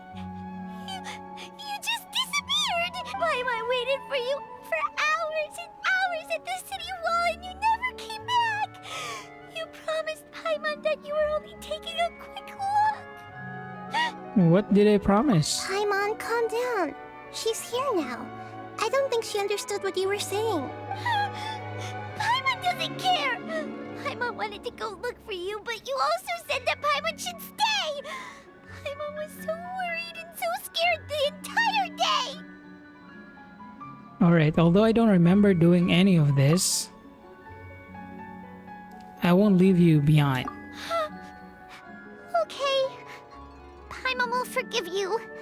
The most important thing is that you didn't actually disappear. Oh, Paimon was so scared that you had gone into another world. Okay, Paimon, can you tell us your perspective of what really happened yesterday? I see. Using two people's different perspectives. After that, you left the city. Paimon kept her eyes on you the whole time, but then you disappeared in an instant. Alright, so you sure that's what you saw? You weren't zoning out or anything? No way! Paimon was watching you with the fullest attention. What's your perspective, Traveler?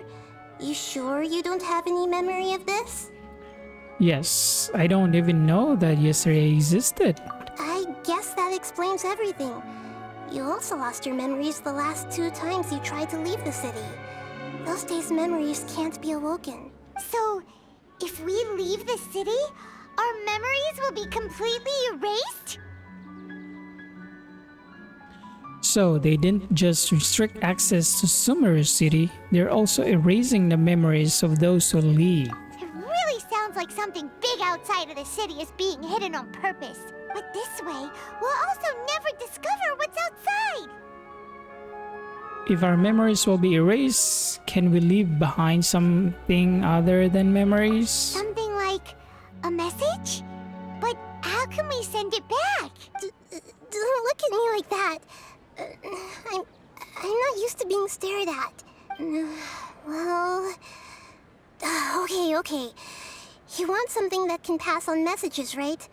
Give me some time and take care of Dunyarzad for me. Yep, now we're talking.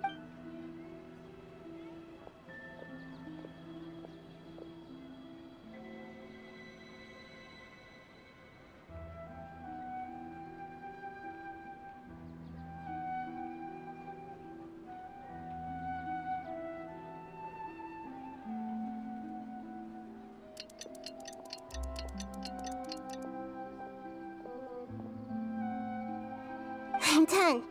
Here you go. What? Isn't this just an Akasha terminal? I made some little changes. Akasha terminals are already capable of sending messages. I just tweaked it so that it could connect to any node. To make something like this? Nahida, you really know the Akasha like the back of your hand. Anyway, we can use this now to record a message, right? Yep. I'll help you save the messages. It should be pretty easy to use. I just can't guarantee the user's status and signal coverage when they're outside the city. We'll never know until we try. At least we're taking the initiative now. Alright, it's worth a try. Let's go then. Let's expose those sages. I still think you should stay. All right. Paimon isn't as worried about being separated since it happened once yesterday. But Paimon still isn't happy about it. Alright, we'll see you tomorrow, Paimon. Okay, see you tomorrow, Traveler. That covers everything that's happened so far. Alright, so that message, was that I left for myself when I left the city? Yes. Although the signal was choppy and had some interference, we still managed to receive 2 messages from you when you were outside. Okay, now that you understand what's going on, let's hear the messages together.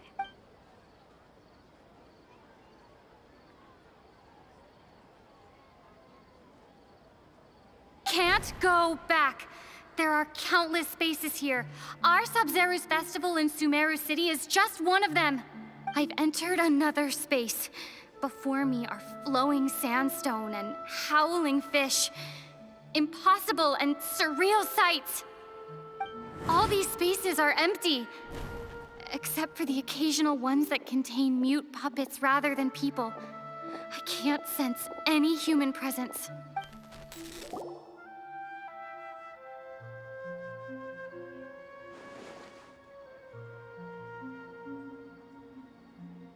That's one heck of an info dump. It sounds like you left the Sumeru city space when you set foot outside of the wall, but everything looked completely normal when Paimon was looking out from the inside. That's unbelievable. And if we take your word for it, the other spaces all had very weird contents. There's another part here. I only received it last night. These spaces have been disappearing, one after the other, absorbed by something like a sun in the sky. And now, even the final space has also disappeared. Behind me, a lot of spaces just appeared again from thin air. I get it now. Those spaces are actually...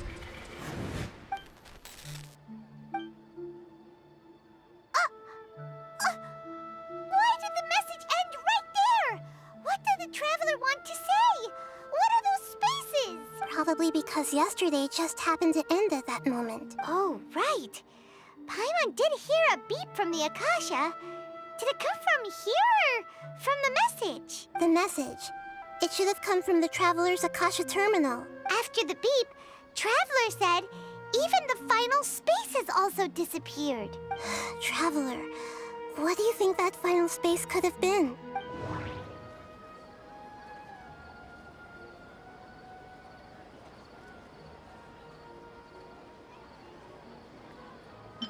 Was that space actually the real world? But wouldn't a real space just randomly disappearing like that be catastrophic? That doesn't sound right.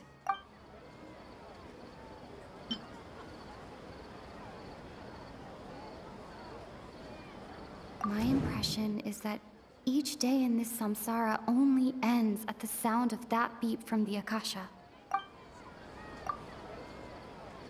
Oh, so that's what it is!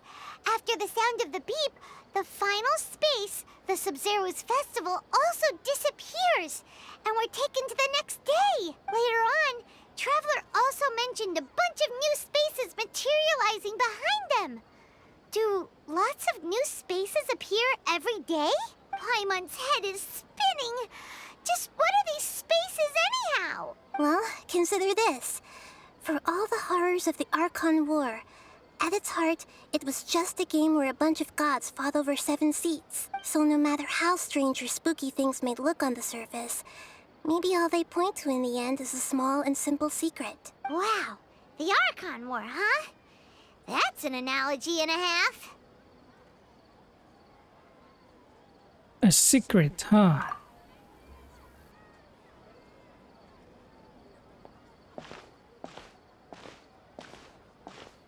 Alright, give me some time. I need to organize my thought. Hey! Where are you going?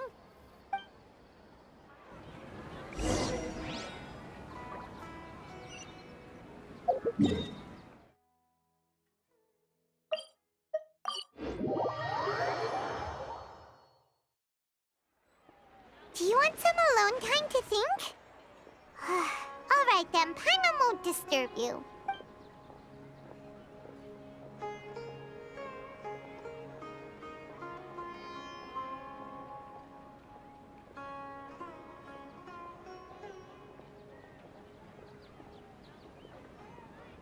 The dance of Sabzerus is about to begin.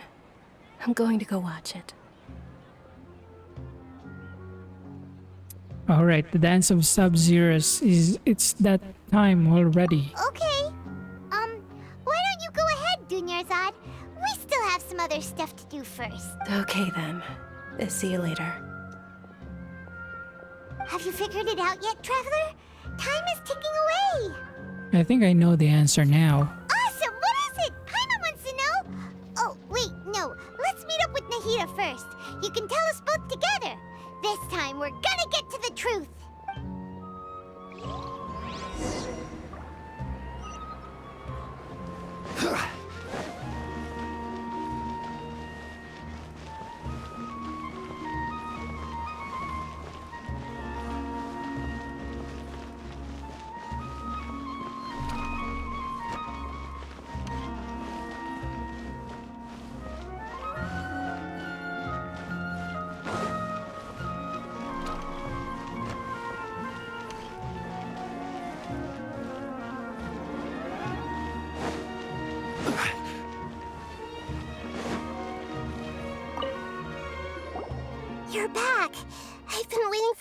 for you two. Judging by the looks on your faces, are you ready to take your Sabzerus exam and graduate from the festival? As away, Miss Nahida. Okay, first off, have you discovered the hidden truth?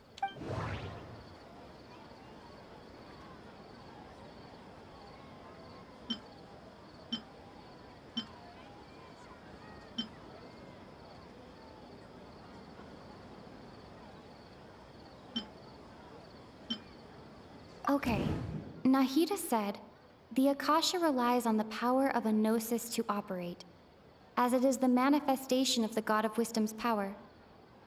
It compiles the wisdom of the entire populace, and it grants knowledge to the people.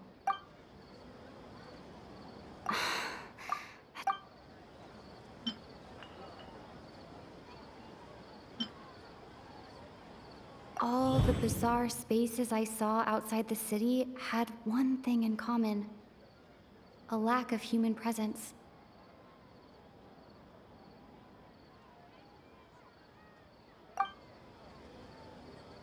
Those spaces remind me of dreams, like the one I had in the Avidia forest, except these have no sign of human presence. That doesn't sound right. People in Sumeru don't dream. What a strange phenomenon.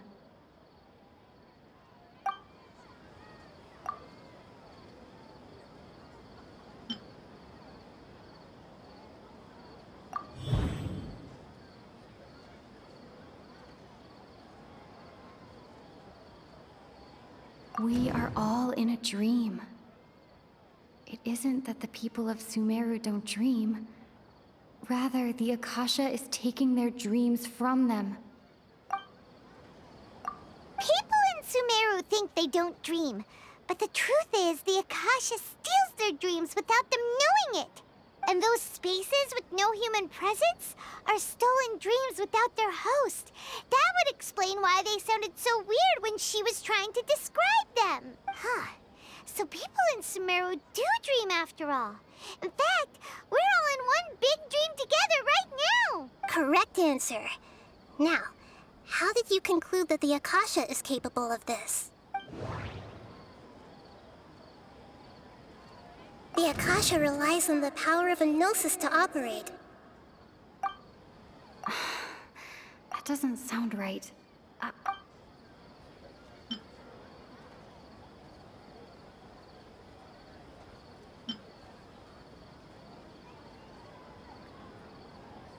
It compiles the wisdom of the entire populace. That doesn't sound right. It is the manifestation of the God of Wisdom's power. Oh, okay. Those dream-controlling creatures in the forest also get their power from the Dendro Archon, right? That would explain why the Akasha has the ability to control people's dreams, too. But is stealing everyone's dreams really how the Akasha compiles their wisdom? Isn't there anything more to it than that? Dreams are fantastical, complex, and full of imagination. People's brains are the most active when they're dreaming. In other words, dreams are rich bundles of human wisdom. So in other words, the complete opposite of how Hypatia understood it. Paimon remembers her saying that the sages think dreams are foolish delusions, and the fact that no one dreams is a blessing from Greater Lord Rukkhadevata. So it was all a dirty trick? The real story is that the sages from the Academia are using the Akasha to steal people's dreams for their own use, huh?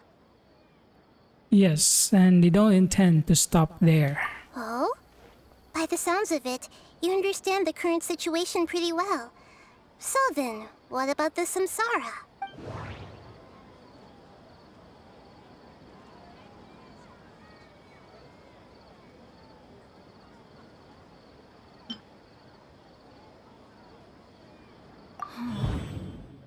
Those spaces kept disappearing before my eyes. But as soon as that beep sounded, many more spaces materialized.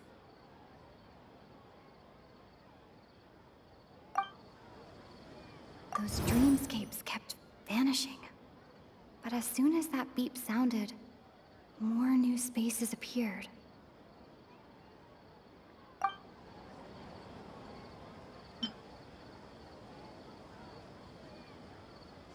Huh. Those spaces kept disappearing before my eyes. But as soon as that beep sounded, many more spaces materialized.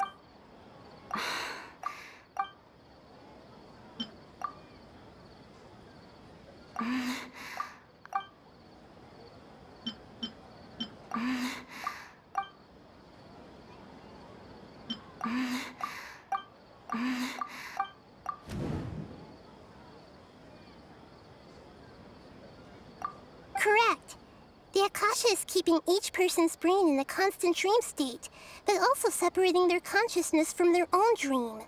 Their disembodied consciousness is placed inside the collective dream of the Sabzerus festival along with everyone else's, while their now vacant dreams are harvested by the Akasha.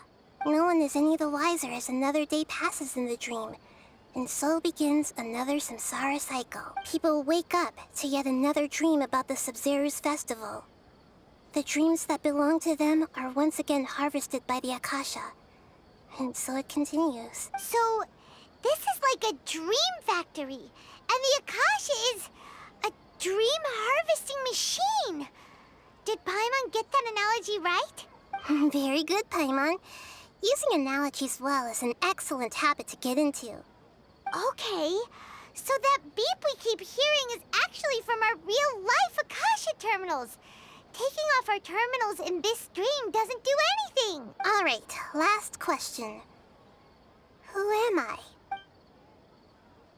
They say that alchemical divination is the Dendro Archon's divine revelation. So then, if Nahida has referred to herself as the moon...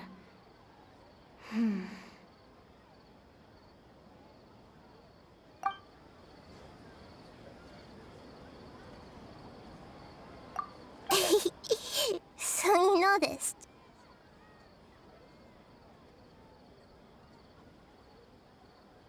Yep, so you are Lesser Lord Kusanali. I thought that one would be the hardest question. That's why I put it last. That wasn't hard at all. Even Paimon guessed that. Everything about you is different. We just didn't want to expose you is all. Now that you mention it, Nahida, you've been hinting to us since the very beginning. It's funny. Thinking back to when we were asking all over the place for info about Lesser Lord Kusanali. Paimon didn't expect to meet you like this. Well, I have a lot of questions for you, but this doesn't seem like a good time. Yes, those can wait until we're back in real life. On the other hand, I'd be happy to answer any more questions you have about here and now. Why couldn't you simply tell us the truth? You asked me this question before. My answer was, it would literally blow your minds. Now that you know this is all a dream, this answer should hopefully make more sense. Have you heard the saying, don't wake a sleepwalker? Likewise, if someone suddenly had told you all this instead of you learning it on your own, your notion of reality and dream would be thrown into irreversible confusion. I couldn't expose you to that kind of risk. That's why I could only give you very subtle hints and some suggestions. Long story short, I'm really sorry I had to keep you guessing.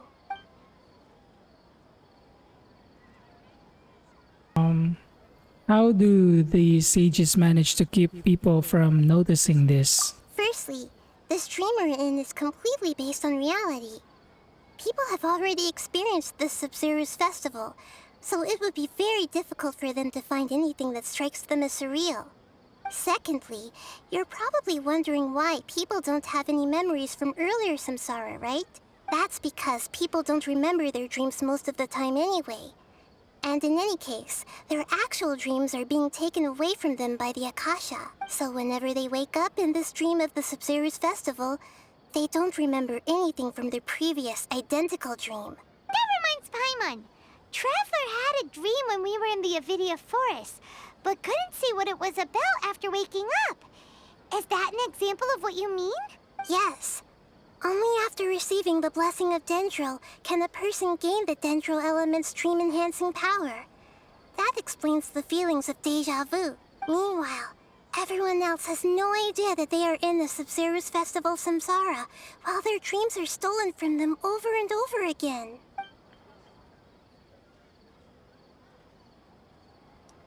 About the side effects of the mass-produced dream. Can humans really keep dreaming forever like this? Will it ever end? And if so, when? You might say your mental fatigue has already answered this question. Eventually, there's only so much that people can tolerate, especially those whose health is compromised to begin with, like Dunyarzad. This relentless exploitation takes an even harder toll on them. People's lives are at stake here, and nobody knows a thing! We've got to put a stop to this!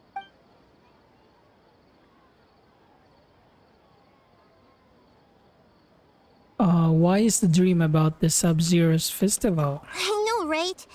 Why did they have to base this dream on my birthday? Could it really just be a coincidence? Even you don't know the reason? Wow.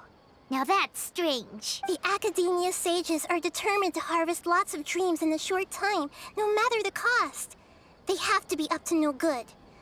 Unfortunately, I don't know anything about it. Traveler, do you have any information?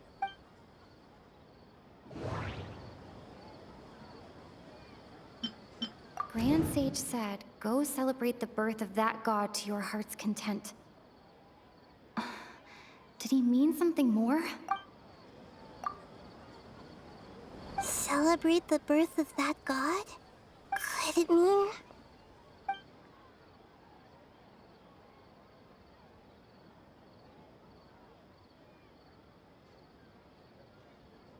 deceiving the people of Sumeru with no regard for their safety. No matter what they're trying to do, this is unforgivable. After we end the Sabzerus Festival Samsara, we have to look into them. How can the sages of the Academia do this behind their Archon's back? This is ridiculous! In the end, I'm just the moon. The real sun is long gone. A sun and a moon? Nahida's talking in riddles again.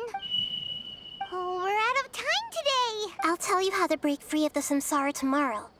See you then.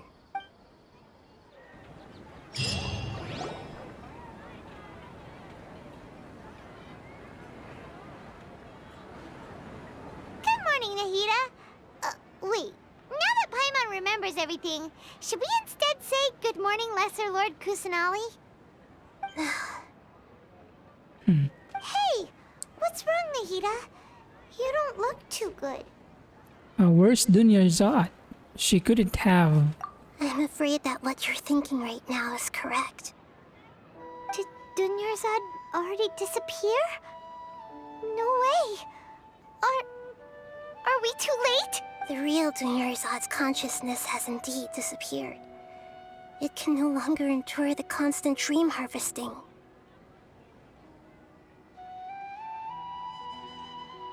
We were so close. Paimon can't believe it. Wait, so what about that other Dunyarzad? Just what is she?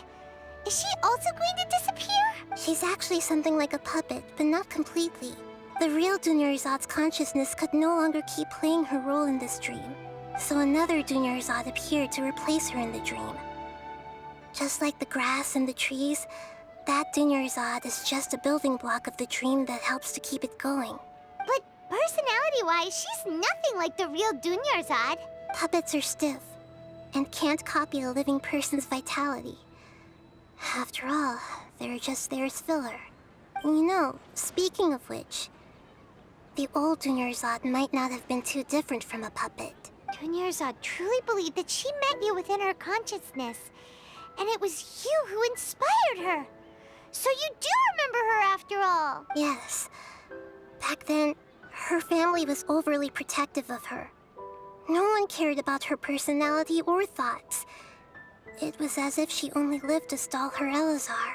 I just gave her a little wisdom so she could look at life in a new way. So that she could be her own person. But even so, she still... It still meant a lot to her. You're a kind Archon. Far from it. I'm still a long way off from being a real Archon. I couldn't even save her. If I were a competent Archon, I wouldn't have let my most faithful follower die at the Sabzerus festival with so many regrets. Please don't beat yourself up over it, Nahida. It's the sage's fault, and theirs alone. I'm not beating myself up. All I did was to rationally observe the distance between myself and a real Archon. Don't be like that, Nahida. Even real Archons are still allowed to be sad. To prevent more tragedies like this, we must end the samsara as soon as possible. Great, but how do we do that? Although the Sabzerus festival dream is under the Akasha's control, only humans can dream. Even the Akasha is unable to create them. That means this dream belongs to a host who created it. Huh? So, how should we find that person? Well, if this is someone's dream, then everything here must come from deep within their consciousness. Which means, with the power of imagination, they can change anything in this dream. Imagination? What do you mean by that? Imagination means breaking through what you perceive as normal. Like when a server at a tavern brings a plate to you, you'd naturally assume that food is on it. However, if you're the dream's host and you become aware that you're dreaming, when you imagine gold and more on the plate, the dream will respond in kind. And the server really will bring you gold and mora. But right now, our host is unaware that this is a dream. No matter how many times they're served, it will always be food. So we find the host, then what? Find some way to make that person realize that they're dreaming. Usually, once that happens, the person will wake up and the dream samsara will be broken. How are we going to find them, though? If it could be anyone, it'd be like looking for a needle in a haystack. And even if we did find them, how are we supposed to make them realize they're dreaming? After all, like you said, don't wake a sleepwalker. It's extremely difficult, yes. But the only ones who can do it are you two. Remember, everything you've achieved up to this point has all been for the sake of finding the host and ending the samsara. As for me, during this time, I'll be out of town. Out of town? Are you going to that place full of dreams where the traveler went? Yes. I want to try something. There must still be a small wisp of possibility. Hurry and go. Dreams are supposed to be fantastical, romantic, and full of pleasant surprises. Unnecessary things like this samsara need to end. Paimon's still a little upset that we've come this far only for Dunyarzad to... She was such a good person, with such a simple wish. But fate was against her. I just feel so demoralized. Yeah. Saving Dunyarzad is what kept us going this whole time. But we mustn't lose hope, Traveler. Dunyarzad would definitely want to see us save everyone else. So let's break the samsara for her sake. Paimon's wondering, do you think the sages would get one of their own to be the host of this dream? Feels like it would be easier to control it that way, no? Unlikely. Knowing the plan, they'd probably become aware that they were dreaming. An unsuspecting host would be less likely to realize this is a dream. Huh. That's true. Plus, the sages probably weren't counting on there being other factors beyond their control, like Nahida and us. So, who do you think the host of the dream is? Maybe Ferris, the Knight of Flowers, the one with the strange getup? Oh, that would make sense! Ferris, the Knight of Flowers, is a symbol of the whole Sabzerus festival, right? Pretty core character. Let's go ask him some questions, shall we?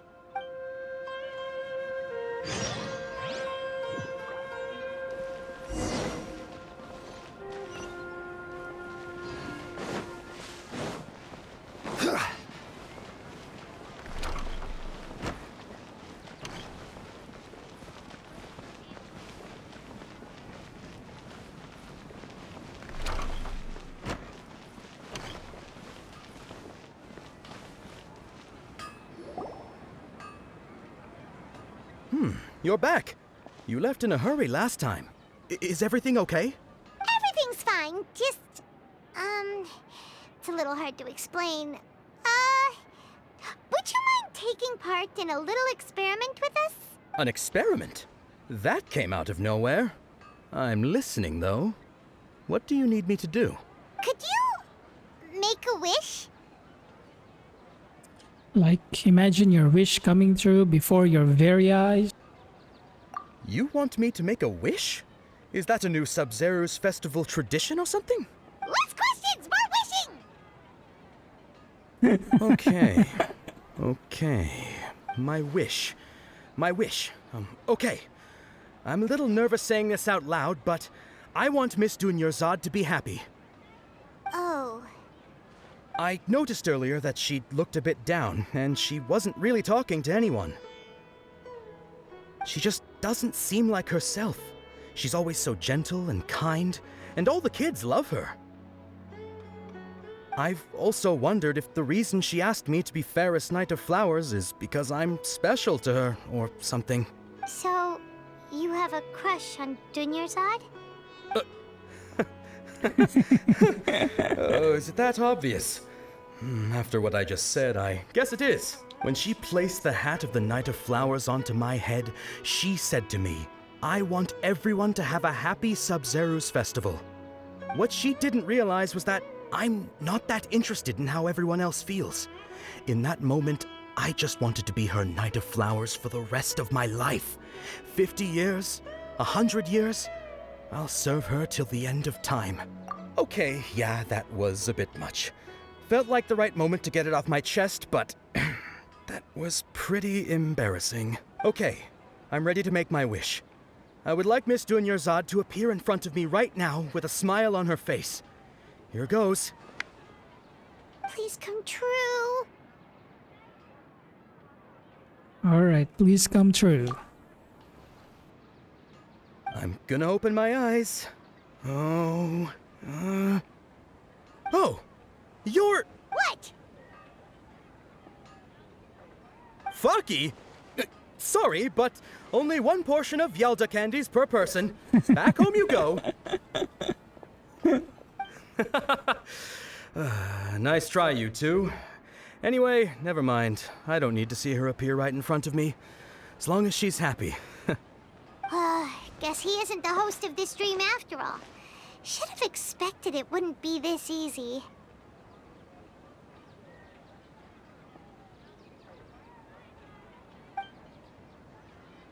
It seems like everyone who knows Dunyarzad loves her. But none of them has any idea that she... My lady, step back. That sounds like Dia! Oh, right. This is when Dunyarzad bumps into the kidnappers. Alright, I'll teach them lesson they won't forget. Huh? But Dia can handle them.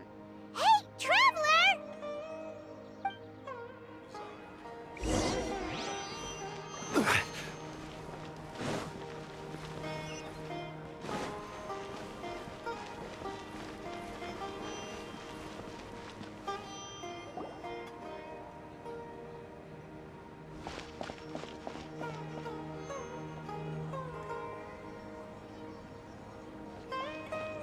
Oh, it's you. Great timing.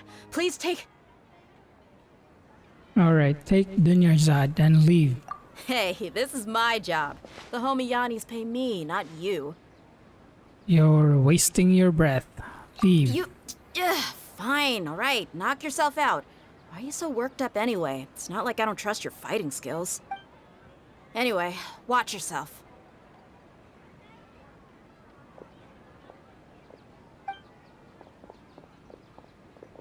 So you got yourself some backup. Suit yourself. You're going down. That's close enough. Gather! The wind knows me.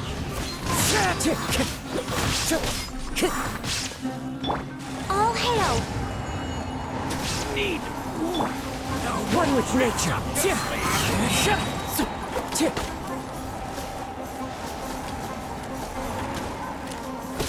Into the wind.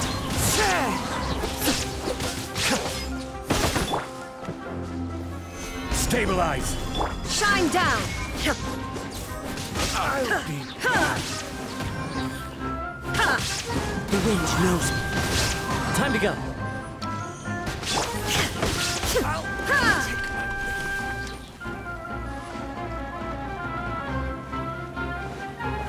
Where do you Into think the you're wind. going? I will have order.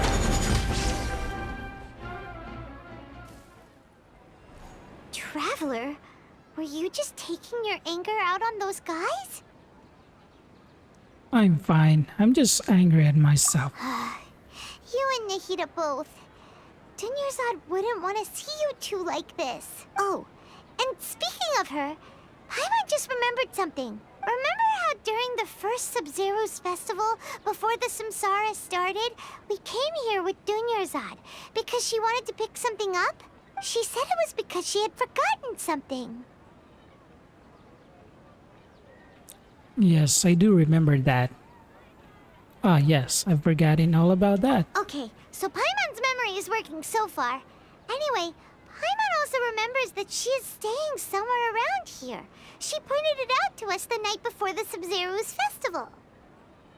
Should we check out what the item is? Maybe it'll give us some clues. Yeah, even if it's only a tiny clue, it'll probably still help us more than this needle in a haystack search.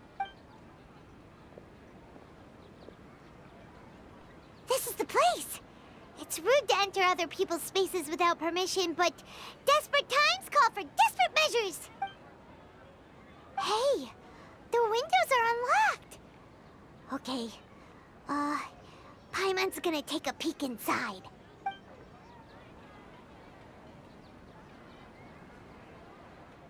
This was only a temporary residence, so there was pretty much nothing inside except this book on the table. Should we open it?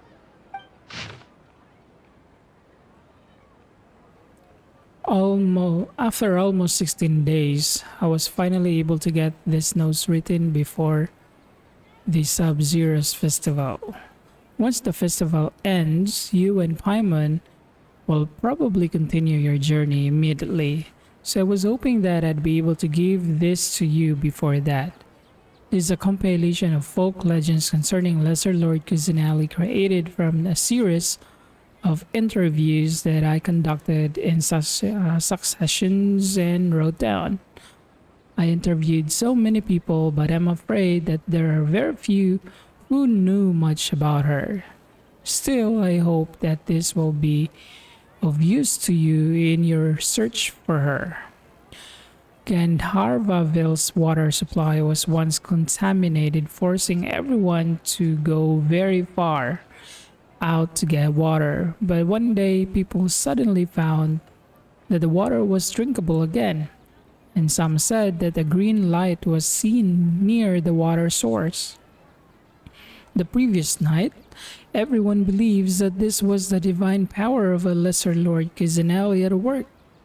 This sounds quite possible, that the contamination of water sources via natural means probably takes ages.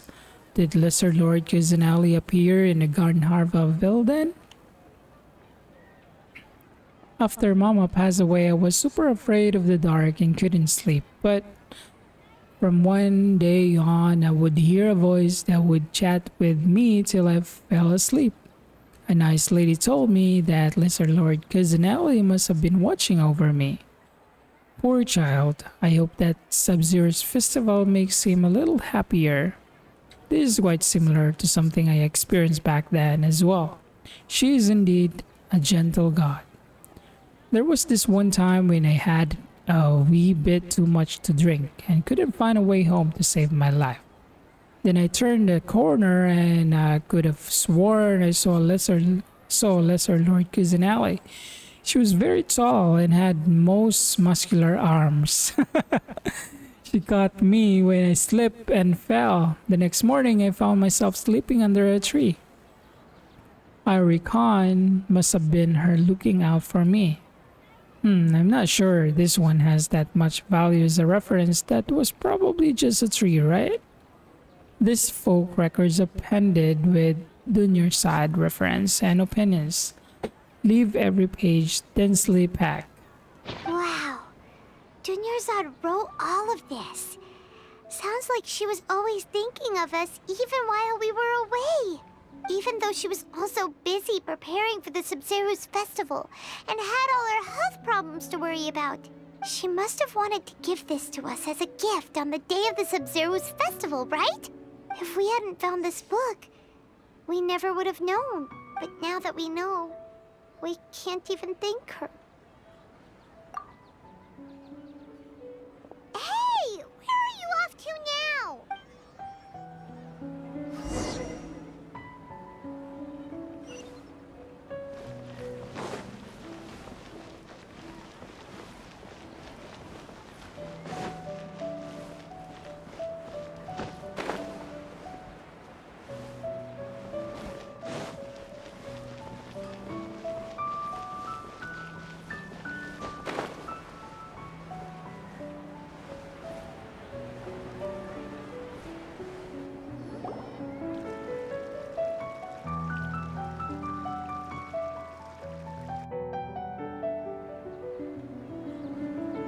It's Dunyarzad's puppet.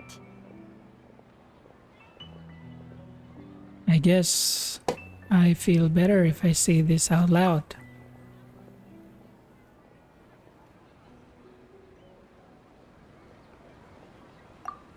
Traveler? You must be exhausted. Come to think of it, we've been stuck in this place for a really, really long time. Heck, even the last time we were chatting happily with Dunyarzad feels like an eternity ago.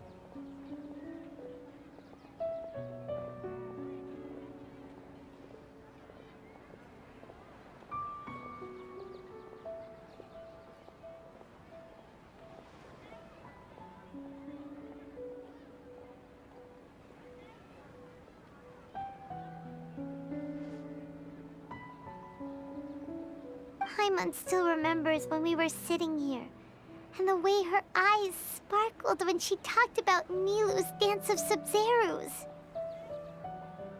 I can barely recall it now. There will always be frustrations in life, but I know that the point of living is not to leave behind any regrets.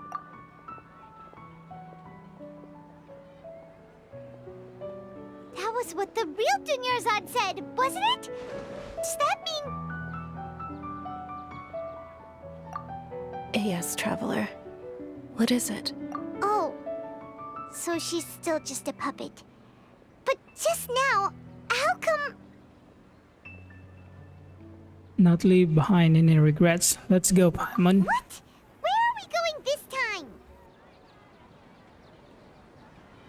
To watch the Dance of Sabzerus.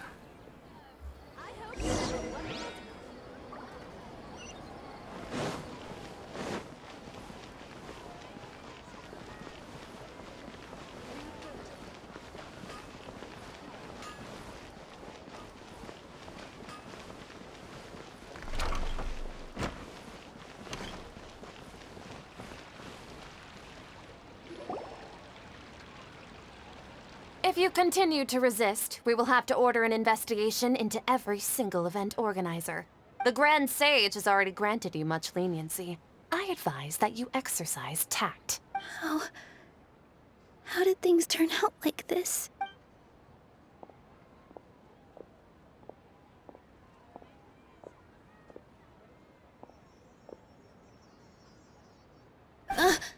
Traveler? You don't have to get involved. He's a sage from the academia. I don't want to drag you into this. Traveler? Traveler? What the heck are you doing? If you get arrested by the academia, that's another day gone to waste!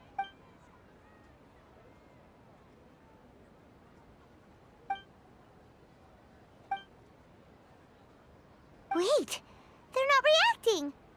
Have they been scared stiff? Just like I thought. They're puppets. Oh, of course! If this is the sage's plan, they wouldn't put themselves through this. So they're just substitutes. What is this? What happened to the Grand Sage and his entourage? Hold on a moment. What's up with these flowers?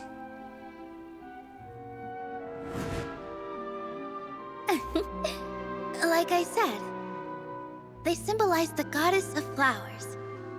It's just a shame that all the real Padisaras went extinct after her death. Yes.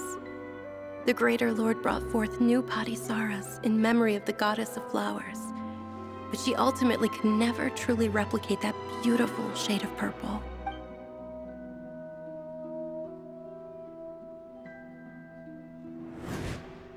Ah, that beautiful shade of purple. Aren't these flowers real Padisaras? Just like the ones from the legend? I didn't even notice.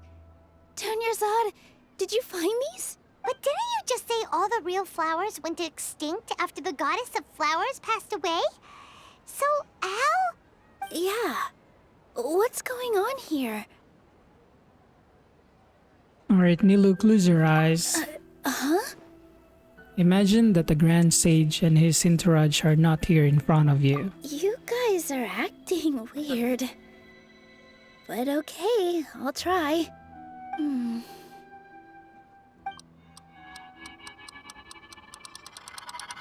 Hey!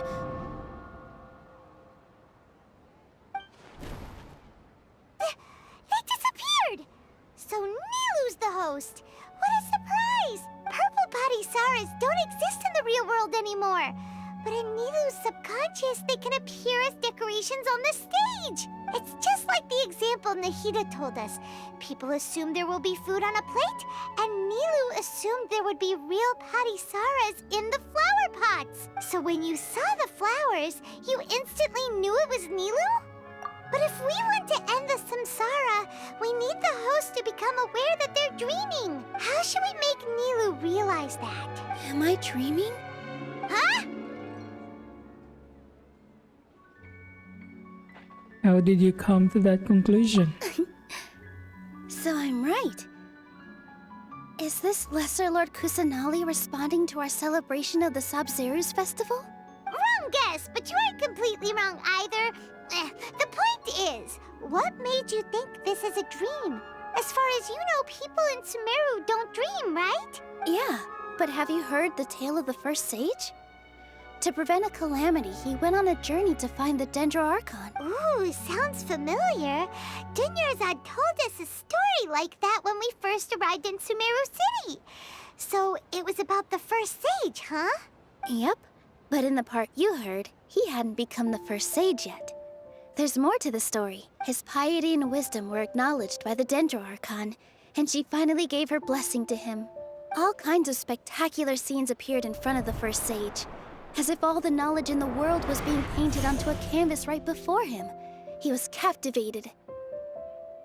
After who knows how long, he mastered all the knowledge he could comprehend. Afterward, he said to the Dendro Archon, "I miss my parents, my wife, and my children. I've been away from home for far too long. They must be worried." The Dendro Archon smiled. The next second, the sage found himself lying in his bed, as if he had just woken up from a dream. His wife, lying next to him, said, "You're off to search for the Dendro Archon today, aren't you? Have a safe journey, my love." In the end, the first sage took care of many disasters in Sumeru City and founded the Academia. What a happy ending. So, the first sage was dreaming ever since the beginning of the story? He never went on his journey? Yes. But his faith and determination were conveyed to the Dendro Archon, so she blessed him in the form of a dream. Paimon understands where you're coming from now. That's a really interesting connection. But we really gotta wake up soon, like the sage in the story! Now that Nilu is aware of it, this dream should be over soon. I see. Well, it just so happens that today's Sabzerus festival is almost over too.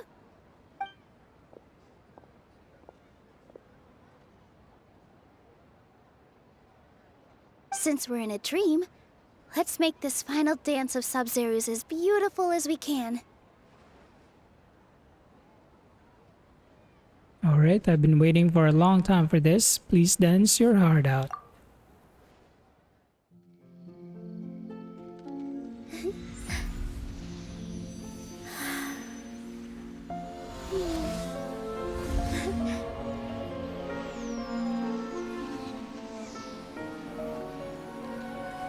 The wait is over, everyone.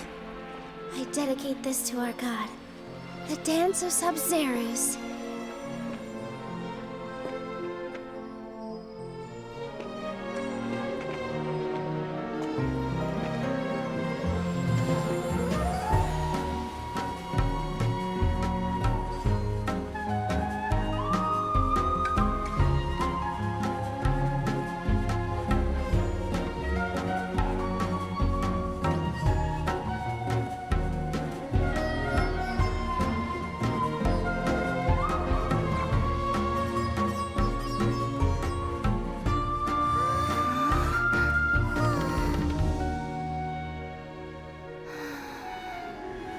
I'd be lying if I said I had no regrets. I would have loved to see Nilou's dance.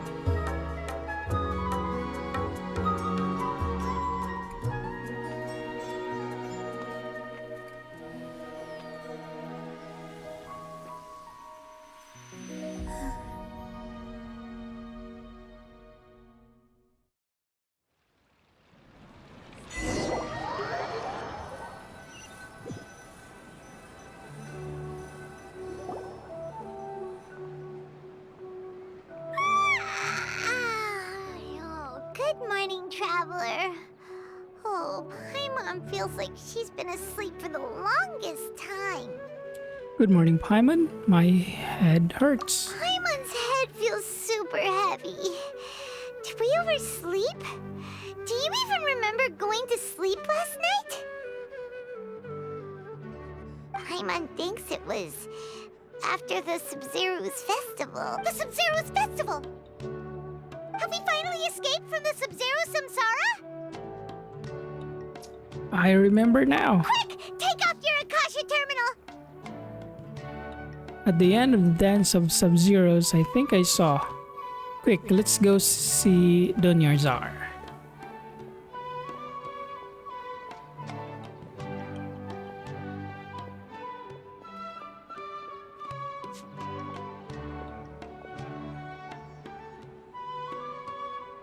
She's not in her room. What happened? Let's go to the usual spot. Huh? What usual spot?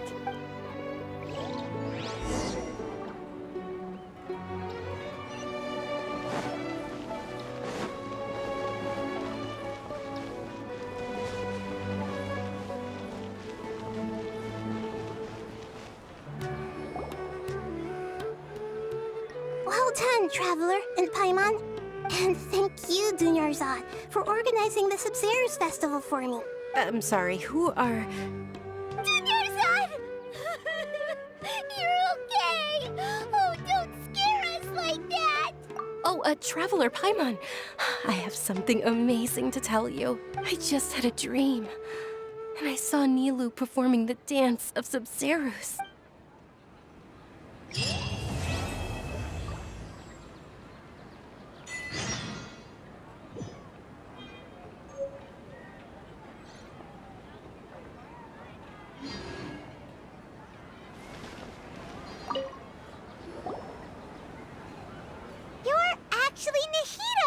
You. Paimon felt like Catherine was acting weird when we met at the Sabzerus festival. And Dunyarzad, did you save her? It's a really long story. We shouldn't disturb her. Her consciousness is still weakened. Let's chat somewhere else. How about by the traveler's favorite bench?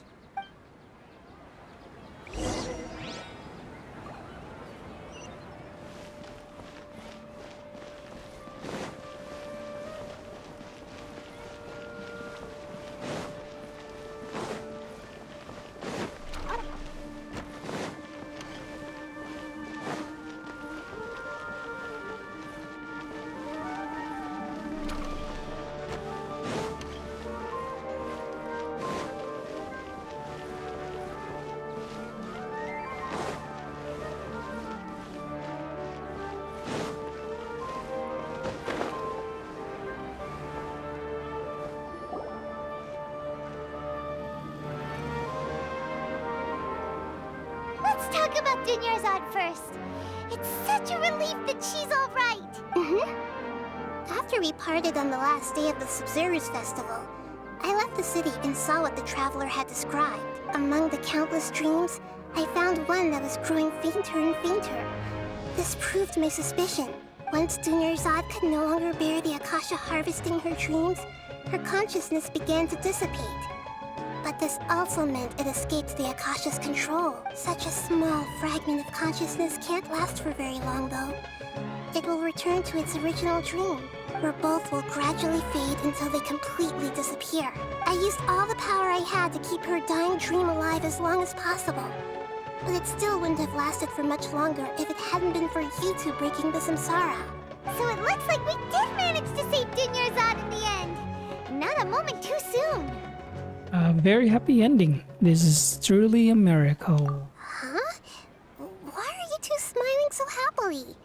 I thought you'd be so moved that you'd start crying. I need to spend more time observing human emotions. Both are fine. Everyone reacts differently. All right. You two must have a lot of other questions for me, right? After all, you saved my faithful believer. As your reward, I will answer any and all questions. Alright, what about what I saw in the dream at the Avenia forest? At the Avenia forest, there was this incense that made the traveler fall unconscious and dream of a huge tree and a red sky. You also heard someone's voice, right? It said world and forget me. Yeah, so you do know! We've been wanting to ask you what that was about, and if the red sky was related to Conria. It seems like the traveler established a connection to Irminsul. That was a message left by Greater Lord Rukkhadevata's residual consciousness in Irminsul. Perhaps her last memory before she died. As you two probably know, Greater Lord Rukkhadevata disappeared after the disaster in Conria. The timings of these events do line up, so your suspicions are reasonable. A message from Greater Lord Rukkhadevata? We thought it was from the Scarlet King. The Scarlet King? That god who died even longer ago? Some present-day desert dwellers still worship him. You probably just heard some of their conspiracies. Okay, so what does the message mean? I still haven't managed to decipher it. Even the Akasha isn't currently capable of doing that. Greater Lord Rukkhadevata's residual consciousness in Irminsul seems to be contaminated with something that has a very dangerous aura to it. Many devoted scholars go mad as soon as they connect their consciousness. I've warned the academia about this many times, but people still keep falling victim to it. But I believe this is the key to saving Irminsul. That's why I've kept trying to decipher it. So the tree in the vision was Irminsul? Oh, Tainari also said that Irminsul is sick! Is it because of the contaminated consciousness? But even if you can't figure out what that vision was all about, it seems like our search for you was all in vain. The traveler wasn't affected after coming in contact with that consciousness. I've never seen anyone like that. With you here, we may have a chance at deciphering it. No, we must decipher its secrets. I've already eliminated all other factors that might affect Irminsul. This is the only one left. This puzzle has life and death at stake. It could determine Irminsul's fate, as well as Tevat's. Why do you look like Catherine? To be accurate, I'm using the Akasha as a medium to occupy Catherine's consciousness. How did you do that? Poor Catherine. Does this mean you can also occupy other people's consciousnesses? Theoretically, I can enter anyone's mind as long as they're wearing their Akasha terminal. The Akasha is the legacy of Greater Lord Rukkhadevata. As Lesser Lord Kusanali and the first Akasha terminal, my consciousness has always been linked to the Akasha. I've always respected my people's free will, so I've never actually occupied their consciousness. When necessary, I just borrow this bionic Snezhnayan puppet. Hold on. Did we just learn some deep, dark secret? So Catherine is... No wonder Paimon felt something was off about her. What about your own body? Why do you need to borrow other people's? Don't you live in the sanctuary of Surasthana? That story begins a long time ago. After Greater Lord Rukkhadevata disappeared, the sages found my newly born self and took me back to Sumeru. At that time, I was young and weak. The sages kept me in the sanctuary of Surasthana, ostensibly for the sake of protecting me. But I've hardly heard from them since. However, I do understand that they had hoped to find Greater Lord Rukkhadevata instead of me, a symbol of her passing. So, the sages basically put their new Archon under house arrest? How dare they! Why don't you teach them a lesson, Nahida? In some ways, they aren't wrong. Greater Lord Rukkhadevata was omniscient and omnipotent. Even after her death, the Akasha is still empowering this nation. And I'm still really far away from being able to call myself the God of Wisdom. Moreover, the Academia is also more proficient at governing this country. My existence has little meaning. To me, you're already an excellent Archon. Yeah, you got a lot of believers. Just look at the Sabzerus festival. Everyone who showed up truly loves you. Thank you for the kind words. But I honestly don't need physical freedom as long as I can connect my consciousness to the Akasha. Trying to find a way to save Irminsul is my life's mission and top priority. I will work on that, and try to live up to being a deity in the meantime. Every once in a while, I will also take up the duties of the God of Wisdom and enlighten a lost soul here and there. Doing all that should be enough. There's never been any big problems with the Academia's governance of Sumeru. This is the first time I've seen them step out of line. I wonder what caused them to go down this path, and what they hope to achieve. Even though the city's residents haven't noticed anything strange, if the Traveler hadn't broken the Sabzerus samsara, the situation could have become dire. I tried to do some investigating in the Akasha, but I couldn't find anything suspicious. And all the people of interest seem to purposely avoid wearing their Akasha terminals. I think they're deliberately trying to hide something. Oh, that reminds Paimon. In Gandharvaville, there was a sage who had invited Tainari to join some kind of project. Could it be related? Regardless, I need to first investigate the sage's motives, make things right, and punish them if needed. But I'll have to be discreet, or they'll see me coming. You mean how the Akasha stops you from having dreams? Yeah, it's been such a long time. No one's noticed something's up? It's not that no one noticed. It's more like no one cared. Ultimately, it's all rooted in the sage's misdirection. Misdirection? The sages convinced everyone to believe that being unable to dream is a sign of rationality and wisdom. Not dreaming is a badge of honor in Sumeru, even if the truth is that their dreams are being reaped by the Akasha. With their propaganda in place, the sages can maximize their use of the Akasha to facilitate their research. Besides, Greater Lord Rukkhadevata must have created the Akasha in the hopes that it could be used to its full potential. That's why I've never come out strongly against this. Anyway, the perspective advocated by the sages drowned out any voices of doubt. By now, even those who never use Akasha terminals find it too shameful and embarrassing to talk about their dreams. Got it. I hope my answers were satisfactory, seekers of knowledge. To be honest, maintaining Dunyarzad's fading dream took a lot of mental energy. I think I may need to rest for a while. Oh, and you don't need to worry too much about the Sage's activities for now. The Akasha won't be able to conduct another project on the scale of the Sabzerus Samsara in the immediate future. Go and get some sleep. Leave everything to us. What a relief. This is truly the most exhausting birthday I've ever had. Traveler? Paimon? Why am I here? Do either of you know? Maybe you were sleepwalking. You know you can't wake up a sleepwalker. We happened to walk by, so we thought we'd wait for you to wake up. I see. Huh. I should visit my maintenance personnel sometime. Oh, I'm fine. I better go. Thank you.